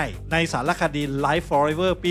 2003 โนออกปากประณามผลงานตัวเองอย่างเจ็บแสบและตรงไปตรงมาที่สุดว่ามันคือเสียงของผู้ชาย 5 คนในห้องอัดเมาโคเคนและไม่สนหาอะไรทั้งนั้นแต่ในขณะที่โนเกลียดอัลบั้มนี้เข้าไส้และมองว่ามันคือตราบาปในชีวิตน้องชายจอมขบฏอย่างเลียมกาลาเกอร์กลับเห็นต่างออกไปอย่างสิ้นเชิงเลียมยืดอกและยืนกรานเสมอว่า Be Here Now คืออัลบั้มโปรดที่สุดของเขามันคือจุดสูงสุดของความกลางความดิบและความบ้าคลั่งแบบ Rock and Roll ขนานแท้ที่ Oasis ควรจะเป็นความขัดแย้งของสองพี่น้องที่มีต่ออัลบั้ม Be Here Now มันซ่อนนัยยะที่ลึกซึ้งกว่าแค่เรื่องรสนิยมทางดนตรีครับแต่มันคือภาพสะท้อนว่าสองพี่น้องกาลาเกอร์มองย้อนกลับไปที่ตัวตนและจุดสูงสุดของวงด้วยแว่นตาที่ต่างกันคนละเลนเลียมหลงรักความพังพินาศและอยากจะแช่แข็งตัวเองไว้ในปาร์ตี้ที่ไม่มีวันเลิกราในขณะที่โนเริ่มตระหนักได้ว่างานปาร์ตี้นี้มันเดินมาถึงทางตันและถังขยะที่เต็มไปด้วยเศษซากของโคเคนและอีโก้นี้กำลังจะฝังกลบพวกเขาให้ตายทั้งเป็นและนั่นคือบทสรุปที่ผลักดันให้โนกาลาเกอร์ตัดสินใจทำในสิ่งที่ไม่มีใครคาดคิดในปีถัดมา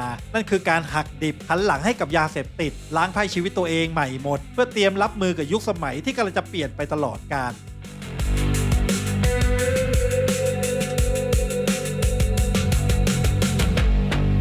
ปี 1998 เมฆหมอกแห่งความบ้าคลั่งจากยุคบริทป๊อปเริ่มจางหายทิ้งไว้เพียงอาการเมาค้างระดับชาติและซากปรักหักพังของสภาพจิตใจสำหรับโนกาลาเกอร์งานปาร์ตี้ที่ลากยาวมาหลายปีได้เดินทางมาถึงจุดที่บัดซบที่สุดเขาผ่านเงินสดไปหลายล้านปอนด์เพื่อแลกกับผงสีขาวที่สูบฉีดเข้าเส้นเลือดทุกวี่ทุกวันจนกระทั่งวันหนึ่งร่างกายของเขาก็ส่งสัญญาณเตือนภัยขั้นสูงสุดเช้าวันนั้นโนสะดุ้งตื่นขึ้นมาพร้อมกับความรู้สึกเหมือนมีก้อนหินยักษ์ทับอยู่ที่หน้าอกหัวใจของเขาเต้นรัวกระตุกอย่างแรงจนแทบจะทะลุออกมานอกซี่โครงอาการปวดร้าวแล่นพ่านไปทั่วร่างวินาทีนั้นเขาเบิกตากว้างด้วยความหวาดกลัวสุดขีดเพราะเขารู้สึกได้จริงๆว่ากูกำลังจะหัวใจวายตายความกลัวตายในเช้าวันนั้นคือจุดเปลี่ยนที่ทรงพลังที่สุดโนตระหนักได้ว่าถ้าเขายังขืนยัดโคเคนเข้าคอต่อไปเขาจะไม่มีวันได้เห็นหน้าลูกเมียอีกเขาตัดสินใจเด็ดขาดที่จะล้างไพ่ชีวิตใหม่โดยไม่พึ่งพาศูนย์บำบัดไม่มีการค่อยๆลดปริมาณแต่เขาเลือกที่จะหักดิบสู้กันมาด้วยความเด็ดเดี่ยวแบบ Rock and Roll แต่นรกของการหักดิบมันเพิ่งจะเริ่มต้นขึ้นเท่านั้นการหยุดยาแบบกระทันหันทำให้สมองของโนทำงานผิดปกติเขาต้องเผชิญกับอาการพานิคแอทแทกอย่างรุนแรงโนนอนไม่หลับติดต่อกันหลายคืนหูแว่วได้ยินเสียงแปลกๆและเห็นภาพหลอนว่ามีเงาดำคืบคลานอยู่รอบเตียงความรู้สึกหวาดผวาและโดดเดี่ยวในยามค่ำคืนราวกับมีผีร้ายจ้องจะเอาชีวิตถูกกันกรองออกมาจากก้นบึ้งของความหลอนและกลายมาเป็นบทเพลงที่มืดมนและดาร์กที่สุดเพลงหนึ่งในประวัติศาสตร์ของ Oasis อย่าง Gas Panic ดวงตาของฉันมันเบิกโพลงราวกับคนบ้าและศัตรูในหัวของฉันมันกำลังหัวเราะเยาะฉันอยู่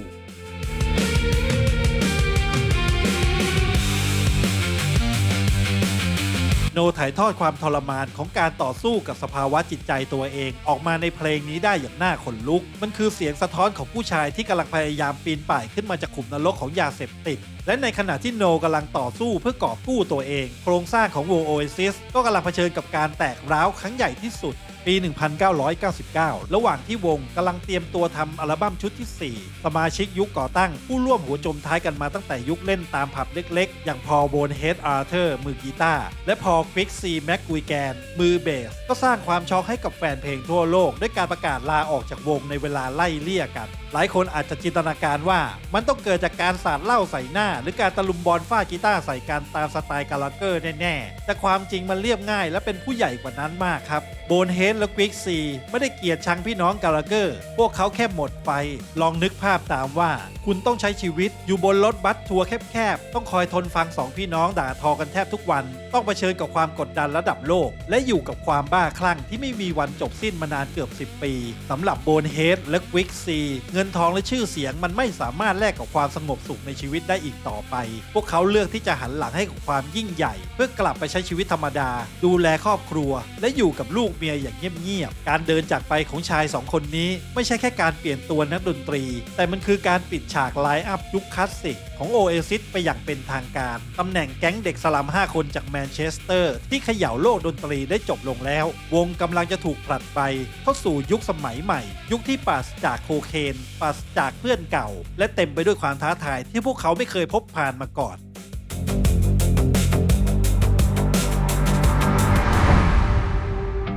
ปี 2000 Oasis เริ่มต้นสหัสวรรษใหม่พร้อมกับรอยแผลจากการผัดใบและการต่อสู้กับปีศาจในหัวใจของตัวเองพวกเขาอาจรอดพ้นจากยุคมืดของยาเสพติดมาได้แต่นั่นไม่ได้หมายความว่าความสงบสุขจะมาเยือนเพราะเมื่อคนเราส่างเมาสติสัมปชัญญะที่กลับคืนมามันกลับทำให้ความเกลียดชังชัดเจนขึ้นกว่าเดิมคนส่วนใหญ่มักจะจดจำว่าจุดจบของ Oasis คือเหตุการณ์ทะเลาะกันจนกีตาร์พังที่ปารีสในปี 2009แต่ถ้าคุณถามคนในวงหรือแม้แต่ตัวโนกาลาเกอร์เองรากเหง้าของความพังพินาศที่แท้จริงรอยร้าวที่ไม่มีวันสมานและบาดแผลที่นำไปสู่สงครามเย็นยาวนานกว่า15 ปีมันถูกกรีดลึกลงไปตั้งแต่ปี 2000 แล้วพฤษภาคมปี 2000 ท่ามกลางตารางทัวร์คอนเสิร์ตอัลบั้ม Standing on the Shoulder of the Giant ที่เมืองบาร์เซโลนาประเทศสเปนมือกลองอย่างอลันไวท์เกิดอาการบาดเจ็บจนต้องยกเลิกโชว์การกระทันหันวงจึงมีเวลาว่างและจัดการเปลี่ยนค่ำคืนนั้นให้กลายเป็นวงเล่าเหมือนเช่นเคยแต่เมื่อแอลกอฮอล์พุ่งเข้าเส้นเลือดจนได้ที่จู่ๆเลียมกาลาเกอร์ก็ทำในสิ่งที่ล้ำเส้นที่สุดเท่าที่มนุษย์คนหนึ่งจะทำกับพี่ชายร่วมสายเลือดได้เลียมหันไปหาโนแล้วตั้งคำถามต่อหน้าทีมงานและเพื่อนฝูงทุกคนว่าอันไนซ์ลูกสาวตัวน้อยของโนที่เพิ่งลืมตาดูโลกได้ไม่กี่เดือนเป็นลูกสายเลือดแท้ๆของโนจริงหรือเปล่าในโลกของผู้ชายการปีนเกลียวเรื่องงานคือเรื่องหนึ่งการด่าทอพ่อแม่คือเรื่องที่ยอมไม่ได้แต่การตั้งคำถามหยามเกียรติความเป็นแม่ของภรรยาและเหยียบย่ำสายเลือดของลูกสาวที่เพิ่งเกิดมันคือการประกาศสงครามอย่างสมบูรณ์แบบ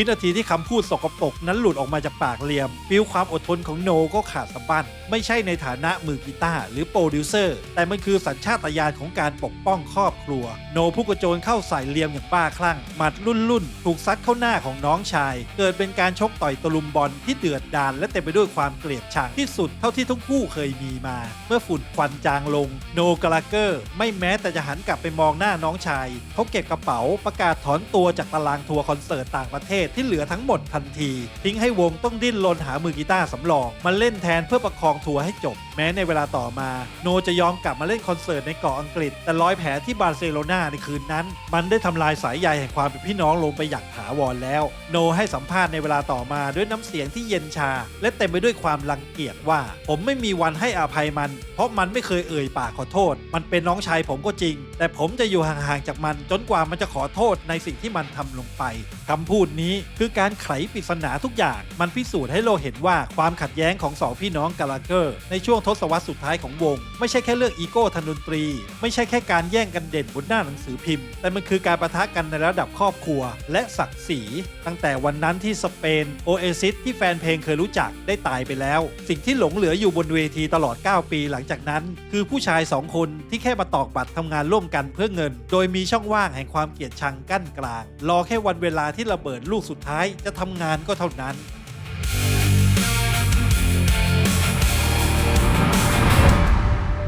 ก้าวเข้าสู่ยุค 2000 Oasis ไม่ได้เป็นเพียงวงดนตรีแต่พวกเขากำลังกลายเป็นสถาบันที่ต้องดิ้นรนเพื่อเอาชีวิตรอดจากรอยร้าวภายในและจากการจากไปของเพื่อนเก่าเมื่อโบนเฮดและกวิกซีทิ้งวงไปโนกาลาเกอร์รู้ดีว่าถ้าเขายังขืนทำตัวเป็นเผด็จการผูกขาดการตัดสินใจทุกอย่างเหมือนในอดีตวง Oasis คงต้องถึงการอวสานไปในไม่ช้าเพื่ออุดรอยรั่วโนจัดการดึงตัวเกมอาร์เชอร์มือกีตาร์สายเก๋าและแอนดี้เบลอดีตมือกีตาร์วงไรท์ที่ยอมลดตัวมาเล่นเบสเข้ามาเสียบแทนการมาถึงของ2 คนนี้ไม่ได้แค่มาเติมเต็มตำแหน่งที่ขาดหายแต่มันเปลี่ยนระบบนิเวศในห้องอัดไปอย่างสิ้นเชิงโนยอมลดอีโก้ของตัวเองลงละทิ้งระบอบเผด็จการแล้วเปิดประตูต้อนรับความเป็นประชาธิปไตยอย่างที่ไม่เคยมีมาก่อนเขาอนุญาตให้เกมแอนดี้และแม้กระทั่งเลียมกาลาเกอร์ได้มีพื้นที่ในการแต่งเพลงและใส่ไอเดียลงไปในอัลบั้มอย่างเต็มที่ความสมดุลแบบใหม่นี้ช่วยต่อลมหายใจให้วงและทำให้พวกเขาสามารถผลิตงานเพลงที่สดใหม่ขึ้นได้อีกครั้งแต่ในโลกของ Oasis ความสงบสุขมักจะอยู่ได้ไม่นาน ต้นปี 2004 ระหว่างที่วงกำลังซุ่มทำเดโมสำหรับอัลบั้มชุดที่ 6 Don't Believe the Truth จู่ๆแฟนเพลงก็ต้องช็อกซ้ำสองเมื่อวงประกาศว่าอลันไวท์มือกลองจังหวะเครื่องจักรที่อยู่กับวงมาเกือบ 10 ปีได้ออกจากวงไปแล้วสิ่งที่แปลกที่สุดคือการจากไปครั้งนี้มันเงียบเชียบและเต็มไปด้วยปริศนาไม่มีใครรู้เหตุผลที่แท้จริงโนเคยเปรยๆกับสื่อแค่ว่าชีวิตส่วนตัวของอารันในช่วงนั้นมันวุ่นวายมากจนกระทั่งในอีก 4 ปีต่อมาในปี 2008 โนถึงเพิ่งหลุดปากยอมรับตรงๆกลางรายการวิทยุว่าเราไล่มันออกเองแหละ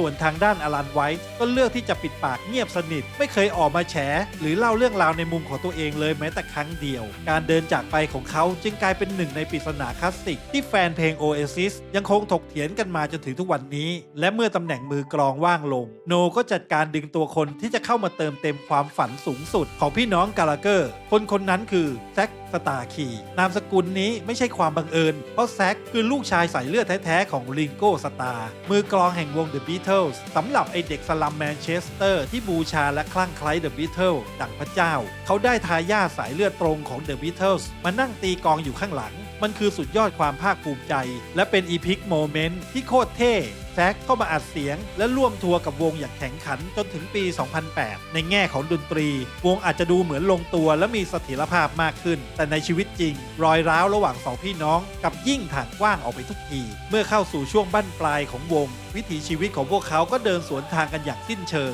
โนกาลาเกอร์ในวัยที่โตขึ้นเริ่มโหยหาความสงบสุขเขาเบื่อหน่ายการเป็นเป้านิ่งของแท็บลอยด์เบื่อความวุ่นวายและอยากโฟกัสแค่การทำดนตรีแต่ในขณะเดียวกันเลียมกาลาเกอร์กับยังคงเสพติดแสงสีเสียงเชียร์และวิถีชีวิตแบบร็อกสตาร์ที่เต็มไปด้วยความวายป่วงความแตกต่างของเป้าหมายชีวิตนี้กลายเป็นลิ่มที่ต่อความห่างเหินของทั้งคู่ให้ลึกลงไปอีกและมันกำลังจะนำพาพวกเขาไปสู่สถานีสุดท้ายที่ซึ่งทุกสิ่งทุกอย่างจะพังทลายลงอย่างไม่มีวันหวนกลับ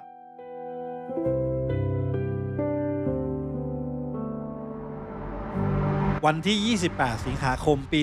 2009 ท้องฟ้าเหนือกรุงปารีสอาจจะดูปลอดโปร่งแต่ภายในห้องแต่งตัวหลังเวทีเทศกาล Rock and Shine บรรยากาศกลับอึดอัดและมืดมิดราวกับฉากในภาพยนตร์ฟิล์มนัวเสียงคำรามของแฟนเพลงนับหมื่นที่รอด้านนอกตัดสลับกับความเงียบที่ตึงเครียดจนแทบหายใจไม่ออกของคนในห้องและนี่คือฉากสุดท้ายที่โลกจะได้เห็น Oasis ในฐานะวงดนตรีฟางเส้นสุดท้ายที่จุดชนวนระเบิดระลอกนี้ไม่ใช่เรื่องปรัชญาดนตรีอันลึกซึ้งหรือความขัดแย้งเรื่องทิศทางของวงแต่เป็นเรื่องของผลประโยชน์และอีโก้ล้วนๆก่อนถึงคิวขึ้นโชว์เลียมกาลาเกอร์เปิดฉากเรียกร้องอย่างหน้าตาเฉยเขาต้องการเอาแบรนด์เสื้อผ้า Petty Green ของตัวเองไปยัดลงเป็นพื้นที่โฆษณาฟรีๆในสมุดโปรแกรมทัวร์ของคอนเสิร์ตของวงสำหรับโนกาลาเกอร์ผู้มองว่าทัวร์นี้คือพื้นที่ศักดิ์สิทธิ์ของดนตรีไม่ใช่แคตตาล็อกขายเสื้อผ้าให้น้องชายเขาจึงปฏิเสธเสียงแข็งและปัดตกว่ามันเป็นเรื่องไร้สาระที่ไม่เกี่ยวข้องกันเลยแม้แต่น้อยการถูกหักหน้าอย่างจังทำให้เลียมฟิลขาดสะบั้นสติของเขาหลุดลอยไปอย่างสมบูรณ์แบบเลียมคว้าลูกพลัมที่วางอยู่ใกล้มือปาอัดเข้าใส่กำแพงห้องแต่งตัวกระจัดกระจายแต่ความบ้าคลั่งไม่ได้หยุดอยู่แค่นั้นสายตาของเลียมหันไปปะทะเข้ากับสิ่งที่มีค่าที่สุดของพี่ชายกีตาร์กิฟสัน ES 355 สีแดงตัวโปรดดั่งดวงใจของโนกีตาร์ประวัติศาสตร์ที่ถูกใช้บันทึกเสียงและสร้างจิตวิญญาณให้กับเพลงชาติอย่าง Don't Look Back in Anger เลียมพุ่งเข้าไปคว้ากีตาร์สีแดงตัวนั้นขึ้นมาง้างมันขึ้นสุดแขนแล้วฟาดมันลงกับพื้นห้องอย่างสุดแรงเสียงไม้แตกหักดังลั่นกีตาร์ระดับตำนานพังยับเยินไม่มีชิ้นดีคอหักสะบั้นสายกีตาร์ขาดวิ่นกระจายเต็มพื้น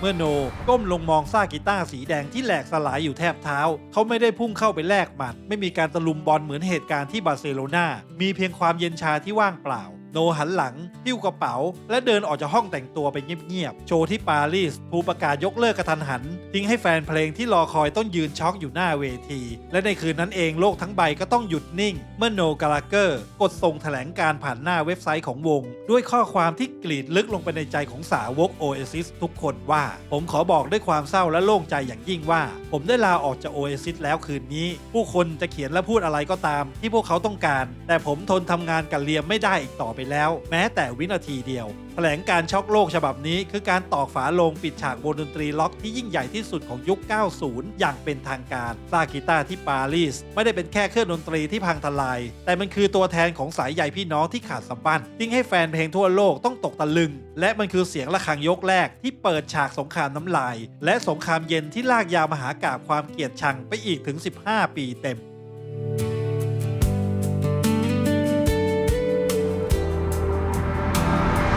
หลังจากเสียงกีตาร์แตกหักที่ปารีสเงียบลงทศวรรษ 2010 ก็กลายเป็นยุคที่สาวกโอเอซิสต้องทนดูฮีโร่ของพวกเขาเดินแยกทางกันไปคนละเส้นขนานมันคือยุคแห่งการพิสูจน์ตัวเองของสองพี่น้องว่าใครกันแน่คือคนที่ทำให้วงดนตรีวงนี้ยิ่งใหญ่คับโลกเลียม กาลาเกอร์ไม่รอช้าเขาปาดน้ำตาหอบเอาสมาชิกวงโอเอซิสที่เหลือทั้งหมดไปตั้งวงใหม่ในชื่อ Bloody Eye ก่อนที่ในเวลาต่อมาเขาจะสยายปีกบินเดี่ยวและกลับมาทวงบัลลังก์ศิลปินเดี่ยวขวัญใจมหาชนได้อย่างยิ่งใหญ่เลียมพิสูจน์ให้โลกเห็นว่าต่อให้ไม่มีพี่ชายคอยเขียนเพลงให้เขาก็ยังเป็นจิตวิญญาณและสุดยอดฟรอนต์แมนที่เปี่ยมไปด้วยเสน่ห์แบบร็อกแอนด์โรลขนาดแท้ที่ยังคงสะกดคนดูนับแสนให้บ้าคลั่งได้เหมือนเดิมส่วนทางด้านโน กาลาเกอร์เขาใช้เวลาฟูมฟักบาดแผลก่อนจะกลับมาพร้อมกับโปรเจกต์โน กาลาเกอร์ High Flying Bird ซึ่งผลงานของเขากวาดคำชมจากนักวิจารณ์ไปแบบถล่มทลายโนพิสูจน์ตัวเองได้อย่างหมดจดว่าเขาคือมันสมองและสุดยอดนักแต่งเพลงแห่งยุคสมัยที่ต่อให้ต้องยืนร้องเพลงเองโดยไม่มีน้องชาย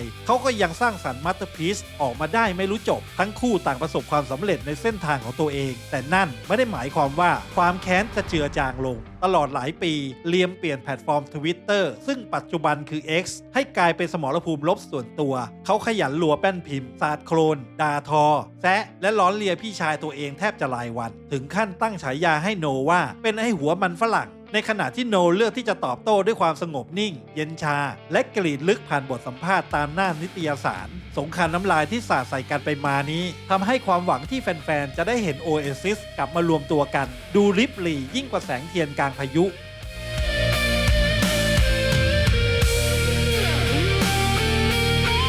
จนกระทั่งในปี 2013 ข่าวลือเรื่องการรียูเนียนก็ถูกจุดประเด็นขึ้นมาอย่างหนักหน่วงเมื่อมีโปรโมเตอร์กระเป๋าหนักยื่นข้อเสนอเป็นเม็ดเงินมหาศาลถึง 20 ล้านปอนด์หรือเกือบ 1,000 ล้านบาทวางกองไว้ตรงหน้าเพื่อขอแค่ให้ Oasis กลับมารวมตัวกันทัวร์คอนเสิร์ตฉลองครบรอบวงเงินระดับพันล้านบาทที่สามารถเนรมิตชีวิตที่เหลือให้สุขสบายไปยันชาติหน้าแต่โน กาลาเกอร์กับปลายตามองและปฏิเสธหน้าตาเฉยการสะบัดป๊อปใส่เงิน 20 ล้านปอนด์ของโนในวันนั้นมันมีนัยยะที่ลึกซึ้งและส่งพลังมากครับเพราะตลอดมาโนมักจะถูกตราหน้าจากฝั่งเลียมว่าเป็นพวกหน้าเงินทำทุกอย่างเพื่อผลประโยชน์แต่การปฏิเสธเงินก้อนมหึมานี้คือการตบหน้าพวกช่างแซะและหักล้างคำกล่าวหาเหล่านั้นจนหมดสิ้นมันเป็นการพิสูจน์ให้โลกเห็นว่ารอยร้าวในใจของโนไม่ใช่เรื่องของผลประโยชน์ที่ตกลงกันไม่ได้แต่มันคือบาดแผลที่ฝังลึกเชื่อมโยงกลับไปถึงเหตุการณ์ที่บาร์เซโลนาวันที่เลียมบังอาจพูดจาล้ำเส้นตั้งคำถามหยามเกียรติสายเลือดและครอบครัวของเขาความแค้นระดับนั้นมันลึกซึ้งและกัดกินศักดิ์ศรีความเป็นคนเสียจนต่อให้คุณเอาเงินพันล้านหรือหมื่นล้านมากองพะเนินอยู่ตรงหน้าโน กาลาเกอร์ก็ไม่มีวันยอมลดตัวลงไปจับไมค์ร้องเพลงเคียงคู่ผู้ชายที่เคยดูถูกครอบครัวของเขาอย่างเด็ดขาด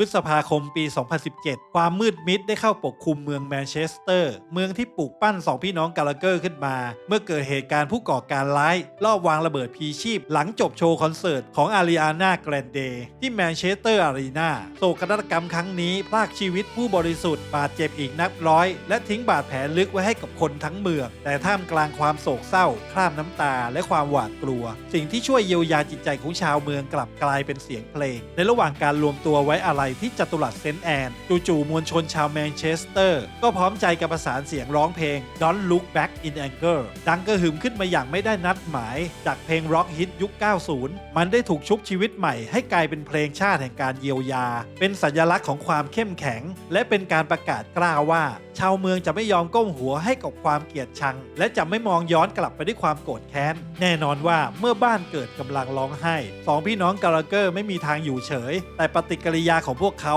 ในเหตุการณ์นี้กับสะท้อนให้เห็นถึงตัวตนที่แตกต่างกันแบบสุดขั้วเมื่อมีการจัดคอนเสิร์ตการกุศล One Love Manchester เลียมกาลาเกอร์ไม่รีรอที่จะบินด่วนกลับมาเพื่อสวมวิญญาณฟรอนต์แมนบนเวทีเขาปลอบประโลมคนดูด้วยความดุดันและเอาใจใส่แบบฉบับของเขาแต่เมื่อโชว์จบลงเลียมก็ยังคงเป็นเลียมเขาจัดการสับแหลกโนกาลาเกอร์ผ่านสื่อและโซเชียลมีเดียแบบไม่เหลือชิ้นดีเลียมด่ากราดว่าพี่ชายตัวเองเห็นแก่ตัวและไร้หัวใจที่ไม่ยอมโผล่หัวมาร่วมงานสำคัญเพื่อบ้านเกิดเมืองนอนในยามวิกฤตที่สุด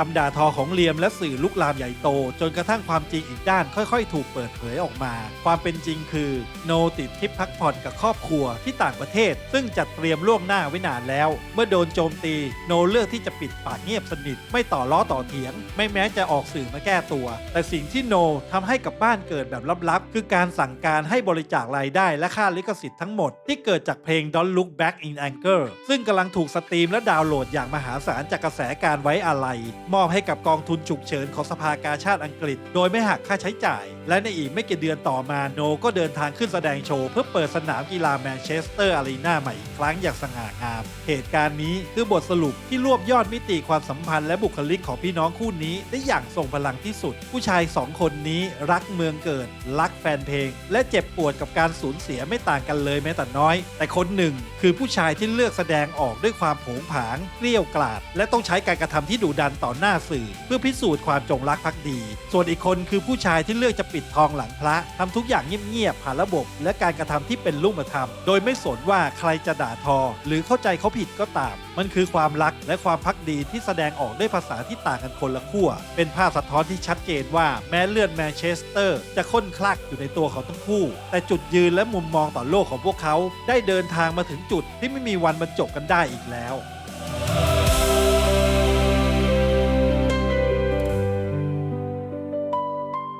ตลอด 15 ปีที่ผ่านมาโลกของดนตรีล็อกเต็มไปด้วยคำถามซ้ำซากที่นักข่าวทุกคนต้องจ่อไมค์ถาม2พี่น้องกาลาเกอร์ว่าเมื่อไหร่ Oasis จะกลับมารวมตัวกันและคำตอบที่ได้กลับมามักจะเป็นคำด่าทอการชูนิ้วกลางหรือไม่ก็การปฏิเสธแบบไร้เยื่อใยจนแฟนเพลงทั่วโลกต่างถอดใจและยอมรับสภาพว่าวงดนตรีวงนี้คงเหลือเพียงแค่ตำนานจนกระทั่งในเดือนสิงหาคมปี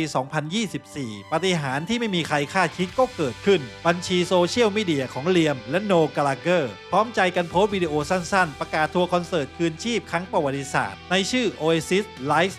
25 ข่าวนี้ระเบิดวงการเพลงทั่วโลกให้สั่นสะเทือนอินเทอร์เน็ตแทบจะล่มสลาย2พี่น้องที่เกลียดชังกันเข้ากระดูกดำสามารถตกลงสงบศึกและยอมกลับมายืนข้างกันได้สำเร็จหลายคนอาจค่อนขอดว่าการกลับมาครั้งนี้เป็นเพราะเม็ดเงินมหาศาลระดับหลายล้านปอนด์ที่กองอยู่ตรงหน้าแน่นอนครับว่าเงินคือปัจจัยสำคัญแต่วงในต่างรู้ดีว่ากุญแจดอกสำคัญที่สุดที่ไขประตูความล้าวฉานนี้ไม่ใช่โปรโมเตอร์หน้าไหนแต่คือเป็กกี้กาลาเกอร์แม่บังเกิดเกล้าของทั้งคู่นั่นเองเป็กกี้ในวัยชราได้เอ่ยปากขอร้องลูกชายทั้งสองเป็นครั้งสุดท้ายให้พวกเขากลับมาดีกันและเป็นครอบครัวเดียวกันอีกครั้งก่อนที่เธอจะหมดลมหายใจจากโลกนี้ไปและเมื่อบวกกับการที่ในที่สุดเลียมกาลาเกอร์ก็ยอมกลืนอีโก้ตัวเองแล้วเป็นฝ่ายเอ่ยปากขอโทษพี่ชายสำหรับอดีตที่ผ่านมากำแพงแค้15 ปีจึงพังทลายลงในที่สุดแต่การคัมแบ็กของ Oasis ก็หนีไม่พ้นเรื่องวายป่วนทันทีที่เปิดขายตั๋วมันกลายเป็นสมรภูมิเดือดที่สร้างดราม่าระดับชาติแฟนเพลงนับล้าน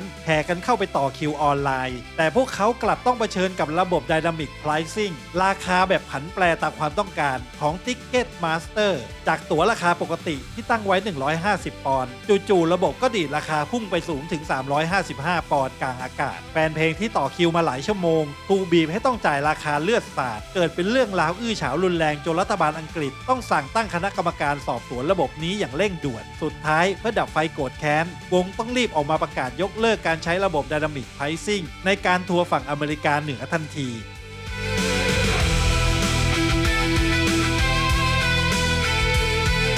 แ และเมื่อค่ำคืนเปิดประวัติศาสตร์หน้าใหม่มาถึงณสนามพินซิพาราตีสเตเดียมเมืองคาร์ดิฟทันทีที่2พี่น้องก้าวขึ้นเวทีเดียวกันเป็นครั้งแรกในรอบทศวรรษครึ่งเสียงคำรามของคนดูหลายหมื่นคนก็ดังกระหึ่มแต่โนกาลาเกอร์ก็ยังคงเป็นโนกาลาเกอร์เขาไม่ปล่อยให้ดราม่าเรื่องราคาตั๋วผ่านไปเฉยๆโนเดินมาที่ไมโครโฟนมองหน้าคนดูที่เพิ่งจ่ายเงินก้อนโตมาสดๆร้อนๆแล้วเอ่ยปากแซะด้วยมุกตลกร้ายที่ทั้งขำทั้งเจ็บแสบไปถึงสวงว่าหวังว่าโชว์คืนนี้มันจะคุ้มค่ากับเงิน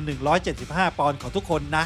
โทษที210ปอนด์โทษที250ปอนด์ต่างหากในขณะที่วงกำลังเดินหน้าสร้างประวัติศาสตร์แฟนคลับเดนตายบางส่วนกับต้องรู้สึกใจหายเมื่อแซ็กสตาร์คีมือกองทายาทบีเทิลที่เคยร่วมหัวจมท้ายกันมาไม่ได้รับคำเชิญให้กลับมาร่วมทัวร์คืนชีพครั้งนี้ซึ่งเจ้าตัวก็ออกมาแสดงความผิดหวังเล็กน้อยผ่านสื่อคนที่ถูกดึงมานั่งเก้าอี้มือกลองแทนคือโจอี้วาลอนเกอร์มือกลองสายเก่าลูกชายอดีตผู้บริหารค่ายเพลงระดับตำนานอย่างเลนนี่วอลเลนเกอร์โจอี้คือยอดฝีมือที่เคยหวดกลองให้กับศิลปินระดับโลกอย่างเบค R.E.M. อิเลียดสมิธและที่สำคัญเขาเคยผ่านการทัวร์ร่วมกับเลียมในฐานะศิลปินเดี่ยวมาแล้วทำให้เขากลายเป็นจิ๊กซอว์ชิ้นใหม่ที่เข้ามาขับเคลื่อนเครื่องยนต์ Oasis ในยุค 2025 เมื่อมองย้อนกลับไปตั้งแต่วันแรกจนถึงวันนี้โลกอาจจะจดจำภาพของพี่น้องกาลาเกอร์ผ่านพาดหัวข่าวแท็บลอยด์ว่าเป็นไอ้พวกขี้เมาปากดีก้าวร้าวและชอบทะเลาะเบาะแว้งกันเองแต่เมื่อเวลาผ่านไปประวัติศาสตร์ของวงการดนตรีจะจารึกความจริงอีกด้านไว้เสมอว่าพวกเขาคือไอเด็กสลัมชนชั้นแรงงานจากแมนเชสเตอร์ที่ใช้เพียงหยาดเหงื่อความบ้าคลั่งและคอร์ดกีตาร์ฟาดฟันทะลวงกรอบของสังคมจนสามารถก้าวขึ้นไปยืนอยู่บนจุดสูงสุดของโลกได้อย่างภาคภูมิโนกาลาเกอร์จะถูกจดจำในฐานะปรมาจารย์นักแต่งเพลงผู้สร้างสรรค์เมโลดี้ยุคสมัยที่สามารถเขียนเพลงชาติให้คนทั้งโลกกอดคอร้องไห้และตะโกนร้องตามได้พร้อมกันส่วนเลียมกาลาเกอร์จะถูกจารึกไว้ในฐานะร็อกสตาร์ผู้ยิ่งใหญ่ที่สุดสุดยอดฟรอนต์แมนผู้เปลี่ยนไปด้วยจิตวิญญาณแห่งความขบถชายผู้สามารถสะกดคนดูนับแสนให้อยู่หมัดและบ้าคลั่งไปพร้อมกับเขาได้เพียงแค่เขายืนเชิดหน้าและเอามือไพ่หลังเท่านั้นและนี่แหละครับคือเรื่องราวคือความพังพินาศคือความยิ่งใหญ่และคือตำนานที่ยังมีลมหายใจของวงร็อกแอนด์โรลที่ชื่อว่า Oasis